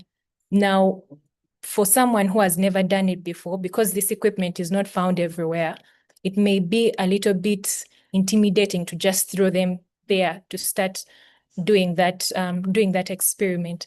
And even importantly, you want them to first understand the fundamentals, what it means by denaturing, being able to tear apart or break the DNA, what it means to anneal, being able to have your primers attached to the DNA. So all those things, sometimes when we're in class, they're very abstract to us because we do not have the equipment to be able to practice. But with XR, you can be able to create a virtual environment, a simulated environment, where you can put this equipment, you model this equipment, literally model this equipment into a 3D model, and then be able to carry out those experiments, in the sense that the developers will be able to, first of all, understand what PCR is and the different steps that are taken, and be able to simulate or recreate it in a virtual environment. That way, we shall have more people who have never seen a PCR machine, or who have never done all the difficult experiment, being able to experience them and do them before they're actually exposed to the real equipment. So that's where I really do see the power of XR, especially in our limited setting where we have less resources, but we need more people to practice and have these skills. Thank you so much, Grace. Just a quick one. I want you to speak on the ethics around this technology, right? When it comes to science, because I understand in this research space, there are a lot of conversation around ethics. I think you know what I'm talking about, right? So let's speak about ethics, how the adoptions are driven, the consent, and what could, how does it affect the whole technology immersion and infusion into this the big science world? Yes. So we've gotten used to XR being in the video, in the gaming industry, where we have so many people play games in VR. And one of the things that we've noticed is that VR or XR in general becomes very addictive for people. And because gamers, it's one of the people who do develop these games earn money from it. So they sort of forget to let the users know that it's not good for you to be in this virtual environment for a really long time. So the same does apply to XR, if you're going to use it in the genomics space, is that you need to always remind people, the users, that the technology, we do not know yet the long-term effects for being in a virtual environment or putting on those headsets for more than 3 hours or 4 hours, what it does to your brain and how much strain it puts to your body. So for whoever builds any XR game or any XR education material and puts it out there, it would really be good if you let people know, or you put a prompt, or either put a prompt or a message and let them know that you've used this technology or this headset for about an hour or 30 minutes. Please take a rest, or it should automatically pause itself and not let you continue without, for this amount of, if you've taken like above the threshold amount of time that you're supposed to be in the environment. So those are some of the things that we should look out for. Encourage people to use the technology for a limited amount of time, for example, maybe 2 hours maximum or 1 hour maximum. Then the other ethical issue that I do see around XR is more of, okay, I'd already mentioned that. Okay, it's fine. I'd already mentioned the issue around usage. So that's fine. That's one of the things I can really think of. Thank you so much, Grace. Over to you, Oludayo. All right, thank you very much for that great insight, Madam Grace. So, Mr. Oladele Dada, can you please confirm that you're with us? All right, wonderful. Can you hear me? Mic check. Yeah, Mr. I can hear you. All right, wonderful. So quickly, what digital innovations have been pivotal in shaping scientific innovation in the 21st century? What digital innovations have been pivotal in shaping scientific innovation in the 21st century? Well, for me, I would say that it's all common to everybody. I would just say that it's internet that's actually shaped everybody's life. And having access to internet in this 21st century has shaped every single one's life, be it either you're in a technology space, be it scientific, be it a student or anything. Let me give you an instance. Internet has been in existence for a while. Are you getting? And I saw something recently and I was laughing. I saw a 5 MB flash drive. It was as big as mechanical generator, and it was being transported from a particular country to another country. And I just wondered that, oh, what might be on that 5 MB might probably be like you were trying to, let's use SG as an example. Maybe we're trying to send something at SG, the fight between Gafa and Caleb. And that fight might probably not have been more than 3 MB. But now with internet and cloud, you could actually attach to your mail. You could send to your neighbors. And when I also say internet, there was a time that a lot of us, we used to just wake up, or maybe let's say when we're writing jam. I grew up in Akure. You go to a particular cyber cafe, and there'll be like almost 12, 13 of you, or even 12, 13 laptops, and you guys are going to be like 100 people waiting to register jam. So with internet, every one of us at home now, you could apply for anything. You could check up on anything. You could learn coding. You could learn how to use AI to better whatever fields that you are. You could learn how to use tech to better your research, scientific research, or anything. So I feel that the person that invented or that brought internet should be given an award. Thank you. Yes, you're very right on that, because I can't imagine wanting to do literature search and going to a library and not even knowing where to get the right journal. But with just a quick search on the internet, and even with the advent of AI now, you could get to those details, even summarize in no time. Thank you very much. Over to you, Mr. Dai. Thanks so much, Mr. Ladele. So when you mentioned the 5 MB flash drive, I had to laugh. It was so funny how a shared technology had really evolved the human existence, right? And how imagine the thought of having to move in STID a 1 terabyte information, like sample analysis, like Grace can relate with me, bioinformaticians when they want to analyze data, and data that transmit between the sequencer and the to the in terabytes. So you need that size of a mechano generator. I can't really relate, right? But it's so has been a lot of tremendous impacts and growth. So on the final note, we just want each of the panelists to close out with their final thoughts on this conversation. I think we have 2 questions. I don't know if Oluda can quickly take it.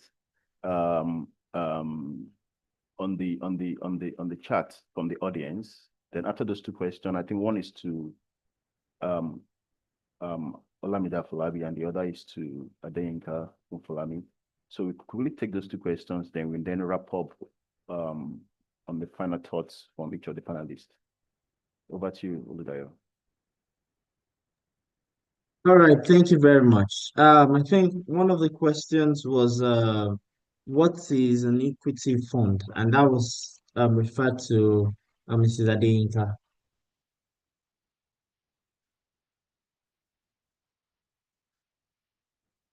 Mrs. Adeyinka, are you with us?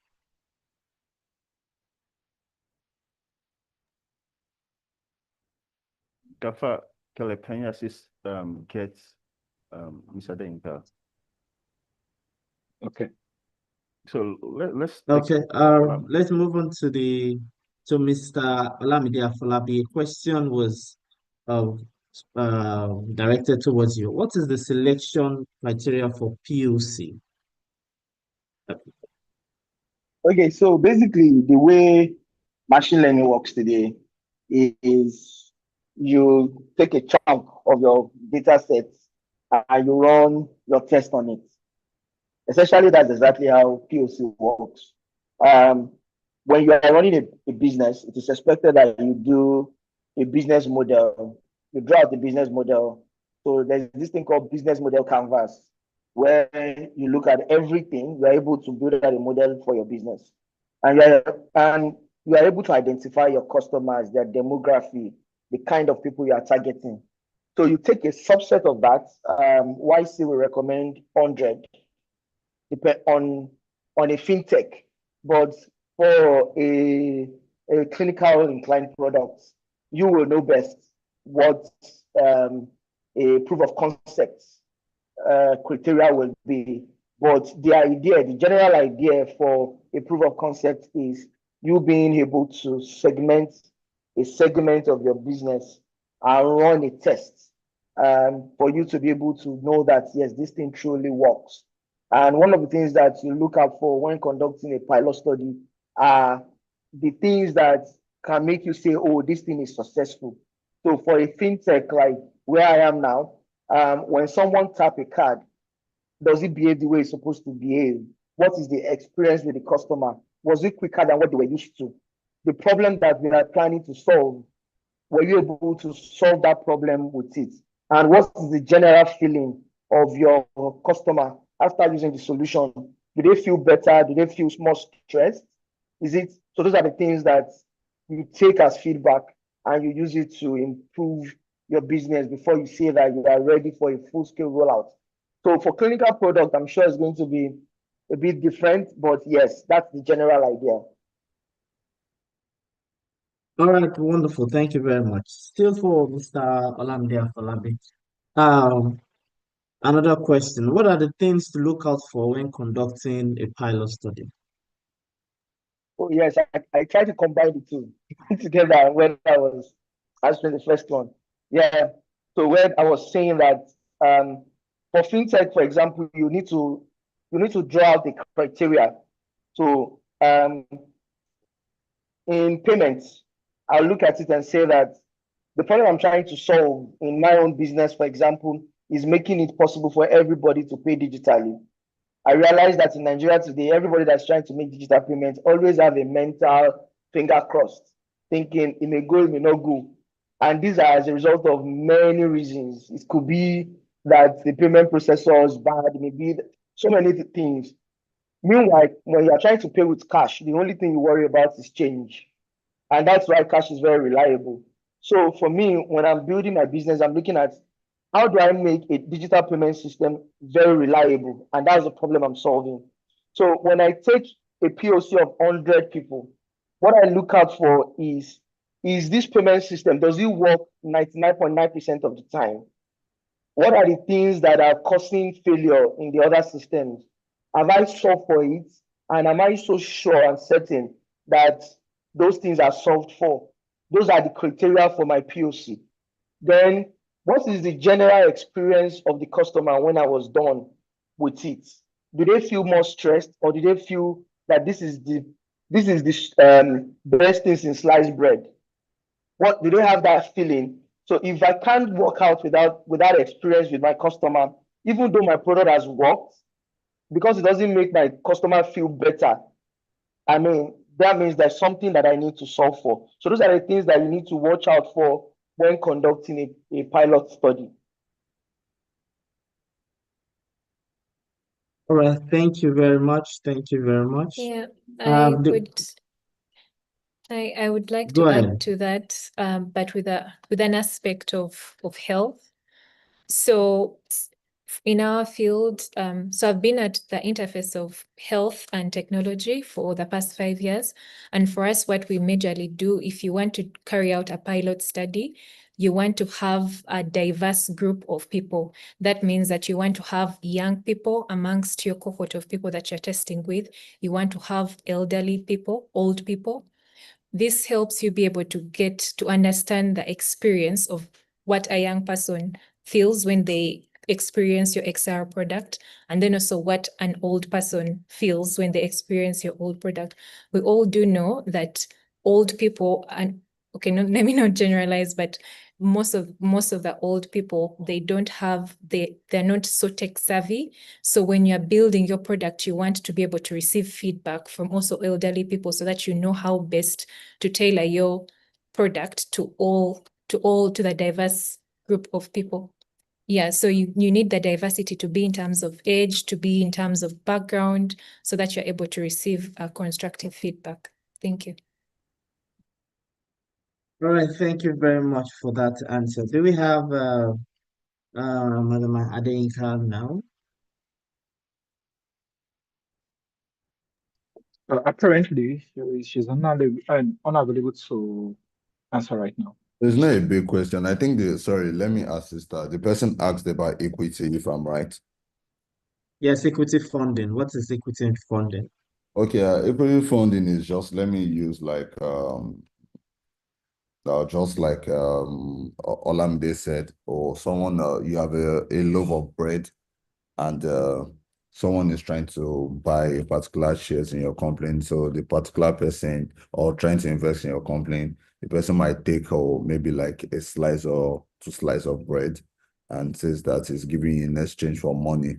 And most times equity funds are not being paid back. It's different. It's totally different from the debt investment. So equity, the person might give you a particular amount of money and wants to take like 1%, 2, 3, 4, 5, 10, 20% of your company. So that's basically equity. So that means if the person is taking a percentage out of your company, that means the person is investing in your company and is already part of the company. Thank you. Okay, so that is different from stock. So such companies don't have to be in the Nigerian exchange, for example, or any other form of trading platform. Totally different. Okay. So, but in a case where research institutions are non-profit organizations, so how would that potential investor get his return back? Because I suppose an equity fund would work better if the company has some form of profits. Is it profits, will I say gaining organization? Do you understand my question? Yeah, I was absolutely. I was going to ask that as well. Well, Thanks. So that was Yes. there is actually a company that was quite popular during COVID. That's 54 Gen. 54 Gen is just like SG2. They were able to raise investment. They were able to raise funds.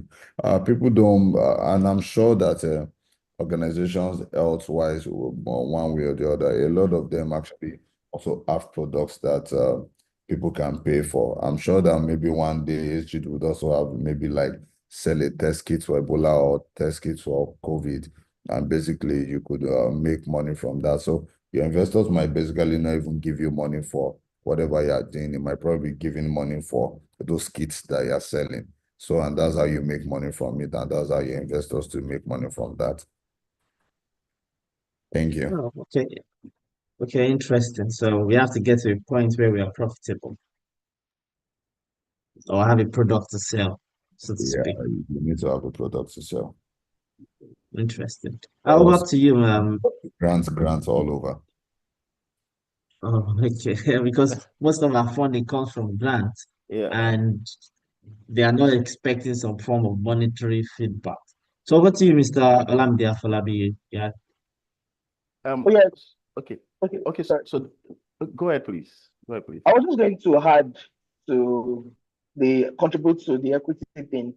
So most times, the way equity investors think, they don't think about profitability. They think about exit in two ways. Either you do an IPO or you get acquired by a bigger organization. So that way they can 100 times their return. So if you are running a genomic business, for example, and you require $100 million in funding to be able to scale your research and all of that. An equity investor is happy to drop that $100 million because they know that when it works, when you are able to do that cancer research and you have a breakthrough there, or your solution then works to solve a very big problem, the return is extremely big that it can become $1 billion overnight. And that's the way they think about these things. So, and that's why you see a lot of startups raising money and dying, and nobody's taking them to court. I mean, they technically don't care because they know that the one or two that will work, we give them all that money back. Unlike when you're talking about debt and interest, where your return is kind of capped. You already know that I'm only going to make 10%, 25%. But equity investors, they can make a whole lot of money. And when you are profitable, all they get is dividend from the profit. So they are not really motivated by you being profitable. And that's why they always say grow, grow, grow. That growth is extremely important because when you grow very well and your business is so big that a Meta can buy you for $15 billion, just 49% of your business, like Scale AI that just got acquired. Well, they bought 49% of the business, for example, for $15 billion. I mean, how much money did Scale AI even raise? So those are the kind of return that equity investors are always looking for. And concerning the marketability value of AI products, I mean, these guys are raising, OpenAI is raising at $380 billion at the moment. They are raising another $8 billion. So AI is extremely lucrative right now. As a matter of fact, when you go to Silicon Valley right now, everybody is talking about anything but AI. You know, we are in a different bubble from phones, smartphones. You know, there was a smartphone bubble where everybody was building app for smartphones. Now it's AI. If you are not building for AI, you are not in this trend of the internet. You are actually, you know, I don't know what year you are. So every single thing that you are building or thinking about must have an AI element right now for it to make sense to anybody to invest. So the market is so big. Perplexity. I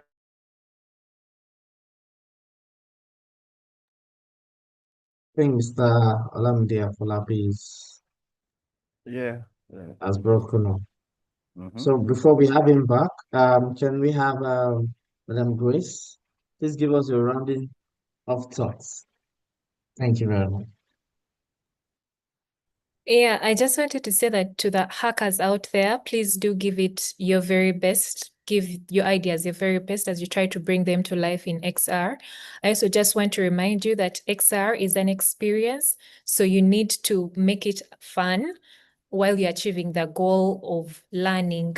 The other thing that I also wanted to mention was concerning being able to put checks in your experiences, because at the end of the day, as the different people who are coming from industry have been saying that they want to see your products being funded, someone will ask you, how can you evaluate that someone is learning or someone is gaining knowledge when they're in this XR environment? So you want to put checks within your XR experience so that someone can be able to evaluate and know that they are learning from the experience. So those are my last words, and good luck to you all. Thank you very much. Thank Thank you very you. much. Thank you. I think we have Mr. Olamide Olabi back. I think we lost you at the point of the last I heard was the money, $8 billion. So if you can take it from there. So sorry about that. Yeah, so I mean, I was just saying that I'll combine this with my last comment. So I was just saying that the best time to play in the AI game is now, because this is where what we call fundamental models, the model zeros, just like the Blackberries of smartphones before they evolve into this. And that's where we have with AI right now. So the best time to get in is now. Then on my final thoughts, what I think is that creativity only comes when we do a lot. Someone says that when you open a tap, the first set of water that comes from the faucet is actually dirty. So don't judge yourself by that.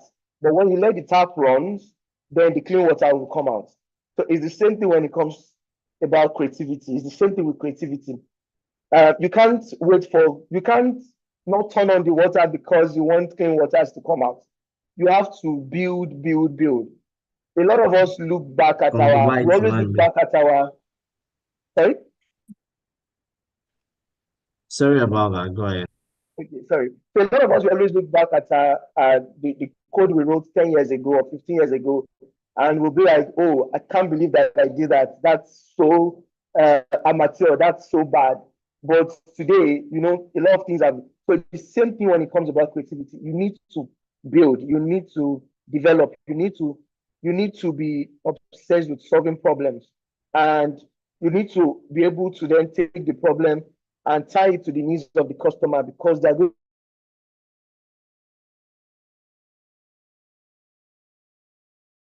I think we've lost Olamide again. Yes. Yes, we have. So I think we have Zadinka back.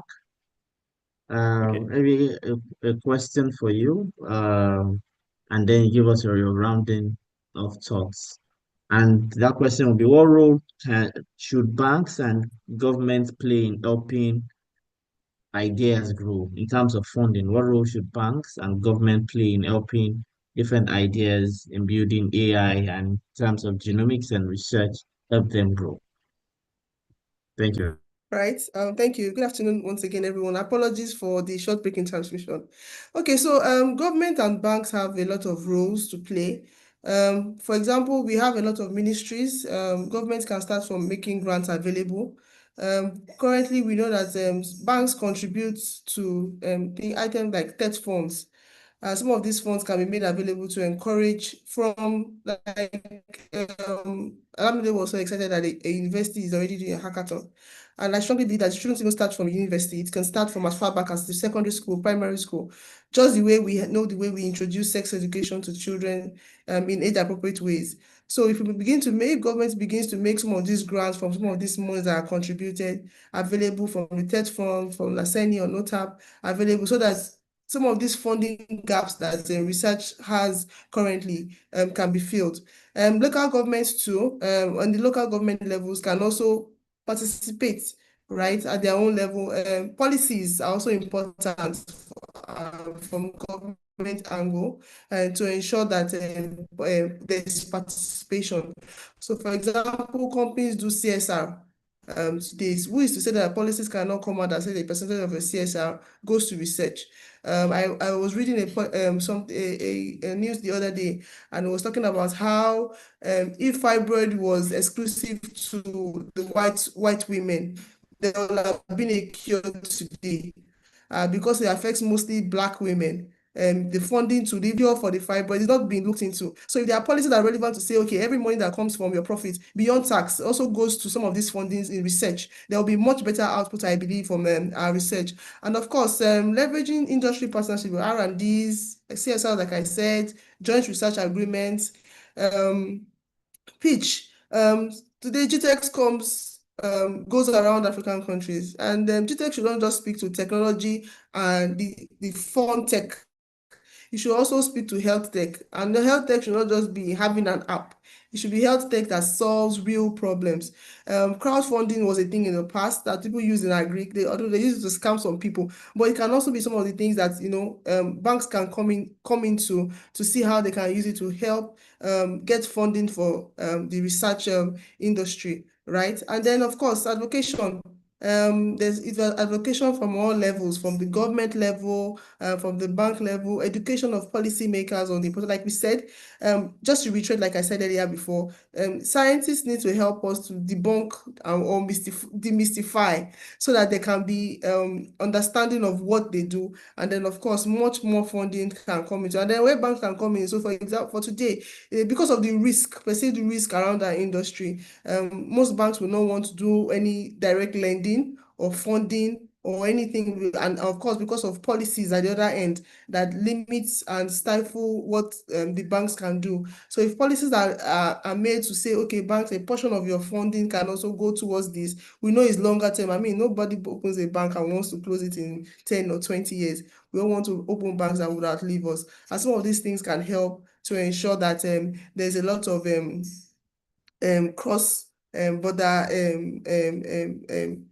participation and handshake, right? And in terms of my last thoughts, I just want to thank the organizers for this great opportunity to participate in this. I will say very much I've learned a lot, even though we had to research a lot of terms.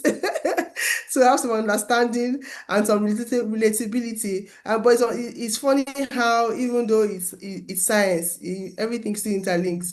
Because at the end of the day, what everybody is after is the greater good.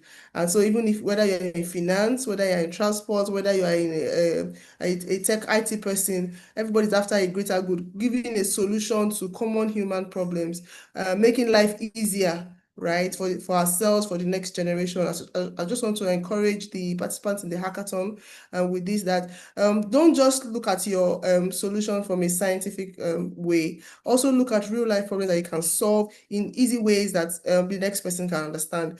Don't just look at it in terms of big labels of XR and AI.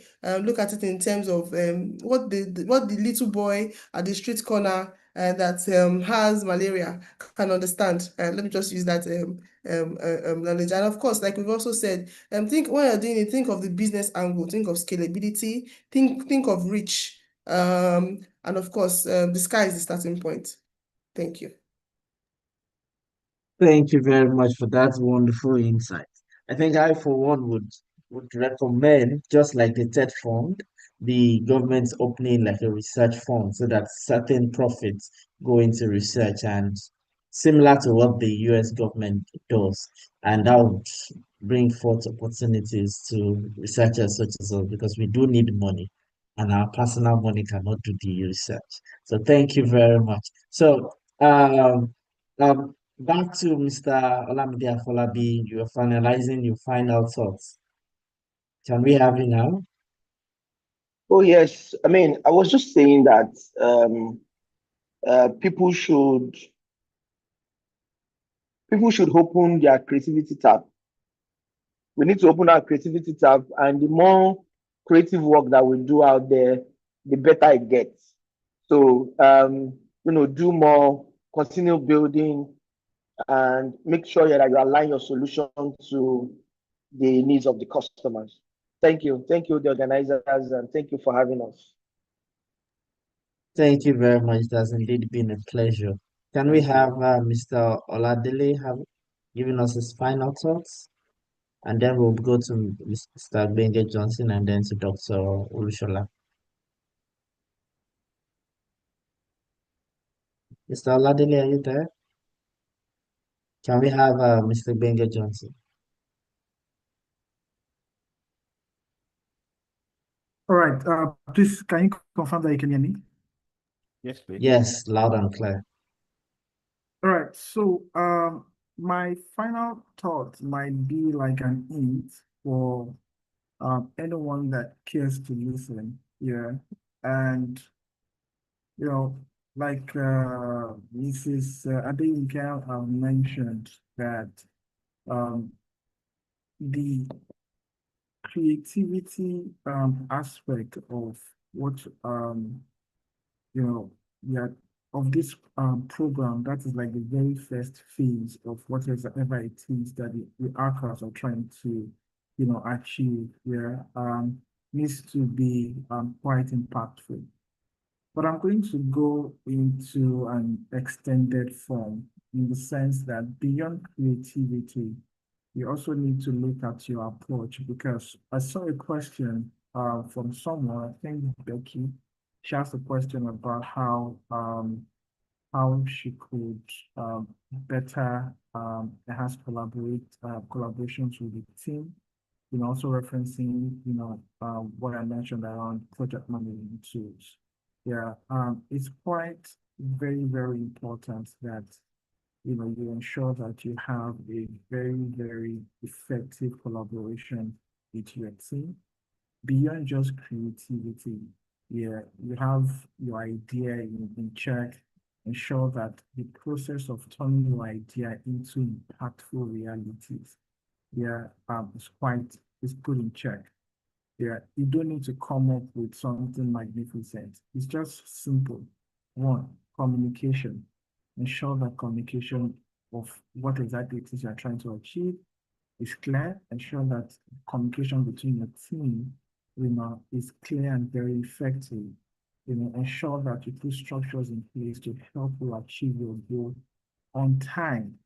And lastly, always do a review. It can be a weekly, it can be a daily review to ensure that the end goal you're trying to achieve is actually viable. Because you might have like a very, very interesting idea, but along the way you don't realize that maybe this might not be such a good idea. Yeah, this have happened to many of us at different areas in our lives. So always do a self check at every time, every time you make a progress or you hit a milestone, in this hackathon. And beyond this hackathon program, I want you to know this. The science industry is so unique that every solution you provide do actually make an impact. It does make an impact. So I don't want you to think like, okay, maybe your solution is around making things convenient and it might not last. Trust me, in the science industry, the medical line, whatever you do is what you are going to get. There is no, any sideways to it. So just know that whatever idea you're coming up with or whatever initiative is set to implement in this hackathon program is actually going to make an impact. Whether someone has done it before or not, it is going to make an impact because you're eventually going to be saving life, however you think about it. So thank you very much, everyone. And I'm glad that I have been able to share and contribute, the little way I can.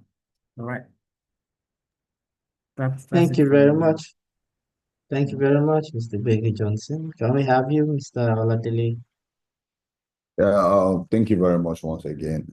So for me, I like to tell people that the internet is going to change a lot of lives. be it young, be it old, is actually going to change your life. And I feel that no matter what you are trying to do, they're very glued to the internet. There are a lot of information passing around, a lot of things you can learn, a lot of technologies that are coming up. I think in a few years, we never knew that we're literally going to have, a few years back, we never knew we were going to have something like AI also. But now we have AI. Maybe in 5 years' time, the next thing we would have is DI or YP also. But to leave everybody with this, you should try and learn one or two things, especially with AI. And I'm hopeful that AI doesn't take our jobs fully, but before it takes your job, you to learn about it so that you can use AI to take other people's job. Thank you very much. Well, we are hopeful that AI does not begin to discover new pathogens so that we can stay discovering new pathogens. So over to you, Dr. Shola. All right, thank you, Mr. Vida. I will just on a final note, I will say diseases don't they don't read textbooks. So disease might be similar in one disease to another, because to ensure animal care or biological research, you must know the similarity and the differences also for different kind of pathogens and diseases. So they don't read textbooks. So I will encourage that there should be strong collaborations between these experts with other professional persons to ensure that they're able to produce something that is realistic and that can mimic the real reality. So because if you look at it, yeah, there is tendency that AI can generate inaccurate results. It could be biased. It could misinform you. It can even oversimplify things for you. So if you work hand in hand with professionals, it will help to go a long way, and to also understand even the diagnostic of some rare disease that we cannot even think about. So I think for the participant also, it is important for them to work with their mentors to be able to achieve the goal of what this hackathon is actually doing. So and I believe that if they're able to listen to them, because these people are actually they are pros in their field and they understand the nitty-gritty of everything they're doing. So if they're able to work hand in hand, they will get the best of what the model they are trying to achieve. So probably those could even bring about achieving funding for them and even taking them to other steps. So that's my last word for you. Thank you also for the organizers for bringing me into this program. I really appreciate it. And other panelists, I say thank you also. All right, thank you so much, everyone. It has been a wonderful and insightful session. I think for me, the take home has been, I as a researcher, is that simplify your science so that you can get the money.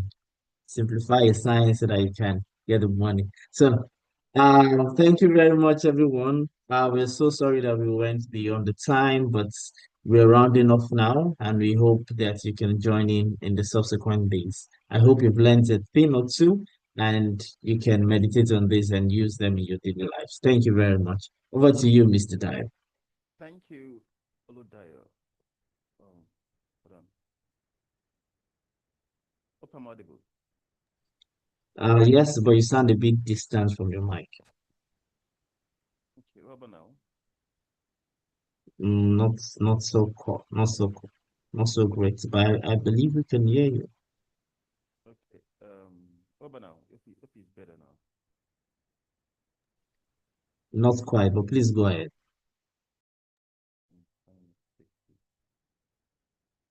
Just I just want to appreciate all the panelists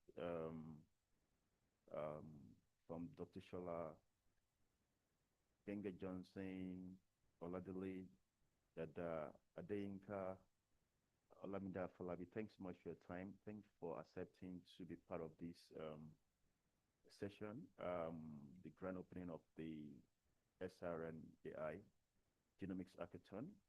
I'm sure the audience, the participants, have learned a lot. I think it's been a journey, a deep dive into conversations that I've really, even myself, I've learned one or two things. Sorry to interject, Mr. Dio. shipping, discover your products, and make it Mr. marketable. Dyer, can you hear me? Try to source for funding and the likes. So I think I would, at this point, hand over to Gafar Hello, Mr. Dyer. to round off the session. Thank you once again, my co-host, Olu Dyer. All right, for those that didn't hear Mr. Dyer, he sent his regards to all of the panelists and thanks everyone for joining the grand opening. And also, he handed over to I think we Mr. have the speaker. The speaker is still currently on the call. So I would just like to say a big thank you to Judith Okonko for staying through the session. Thanks so much for that insightful talk. I think the director has left the call. So thanks so much. Over to you, Dayo. All right, thank you very much for your kind words. I think Mr. Gafar is on the call, so you can please round up. Okay, I want to say special thank you to all the incredible panelists for the insights, stories, and bold ideas. That was truly energizing and thought-provoking. Now it's time to shift gear and meet amazing people who will be walking you through the journey and more closely over the next week. So just a quick one, a very short introduction of the mentors. Abimbola, if you're here, you can quickly introduce yourself, then move down to Chooks and Caleb, so we can round up with the program. Thank you very much.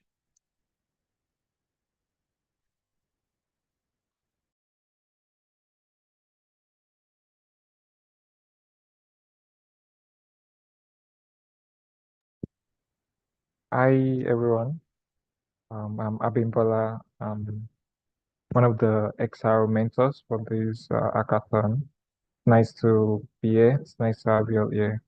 So I'll be taking you through how to use, some of the tools for the development of your project wherever you want to build. So whether you're using, 3D assets to build some things with Blender or focusing more, on interactions, how to use the game engine to build. Yeah, so be introducing you to that and taking you through, what's needed to get started.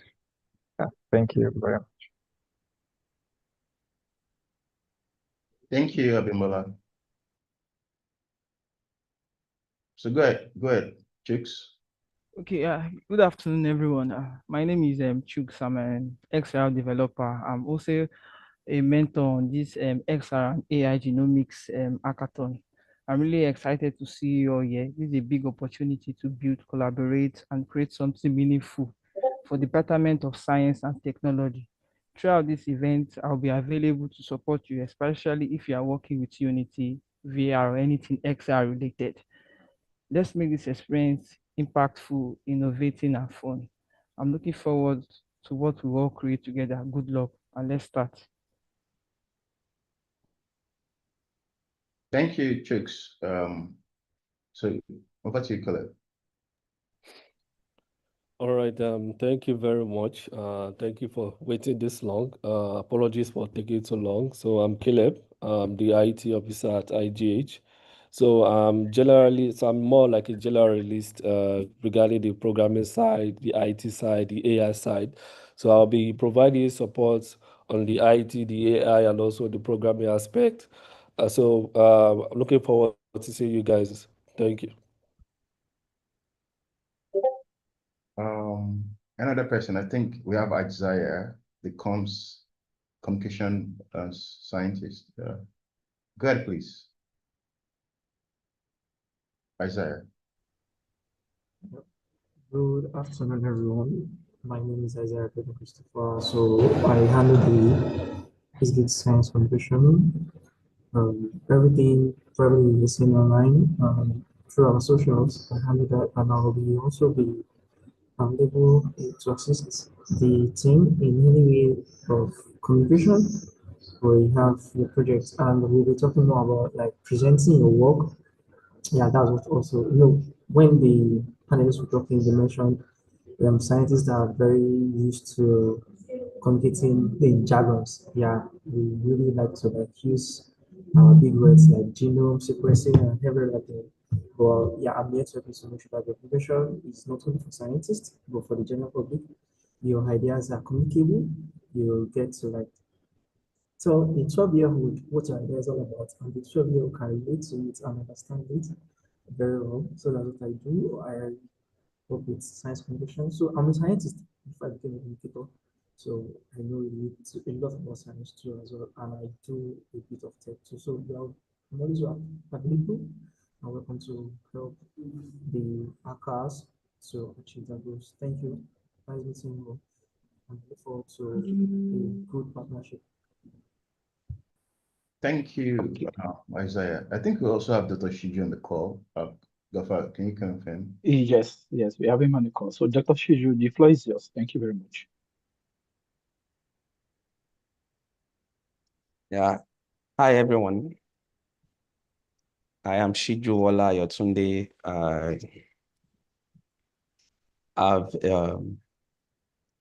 I'm into One Health research and zoonotic disease surveillance. And I work at IGH as the project coordinator of that center.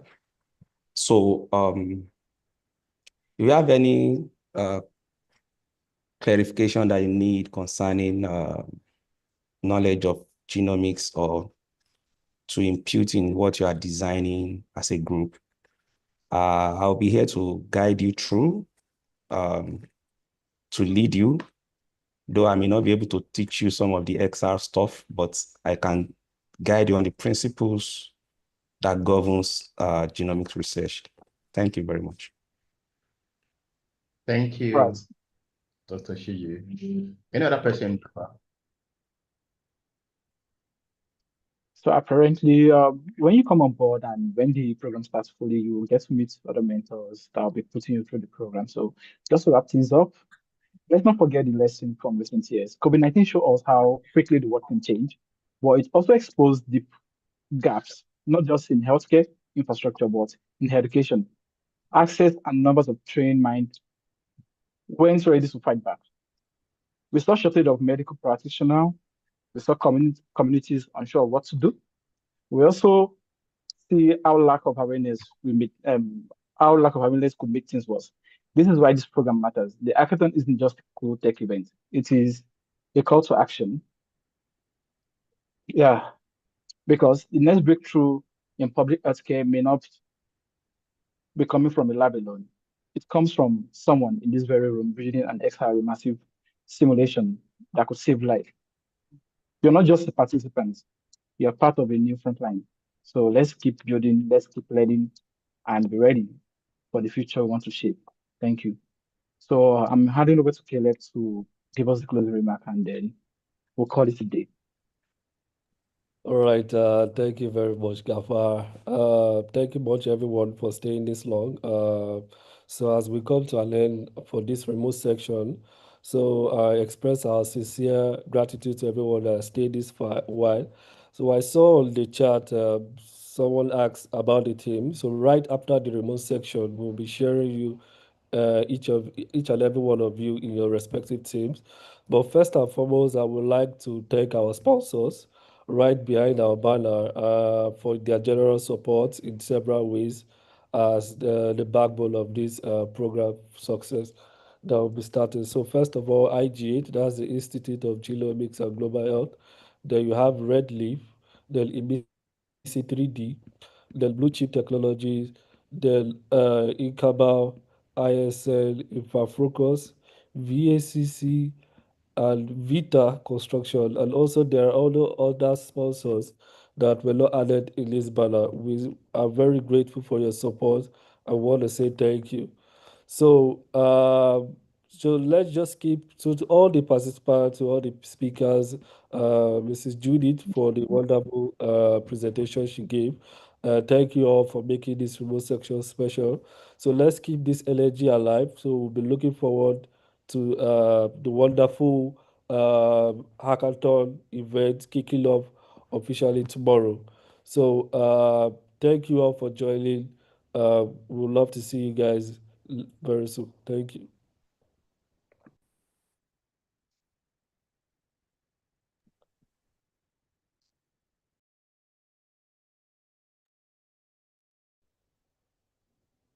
And everyone, that's a wrap.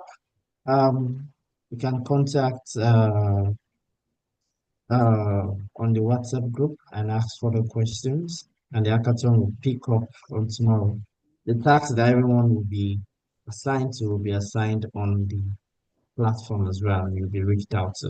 A number of people have that question. So have a wonderful rest of your day and see you tomorrow. Bye. Bye, everyone.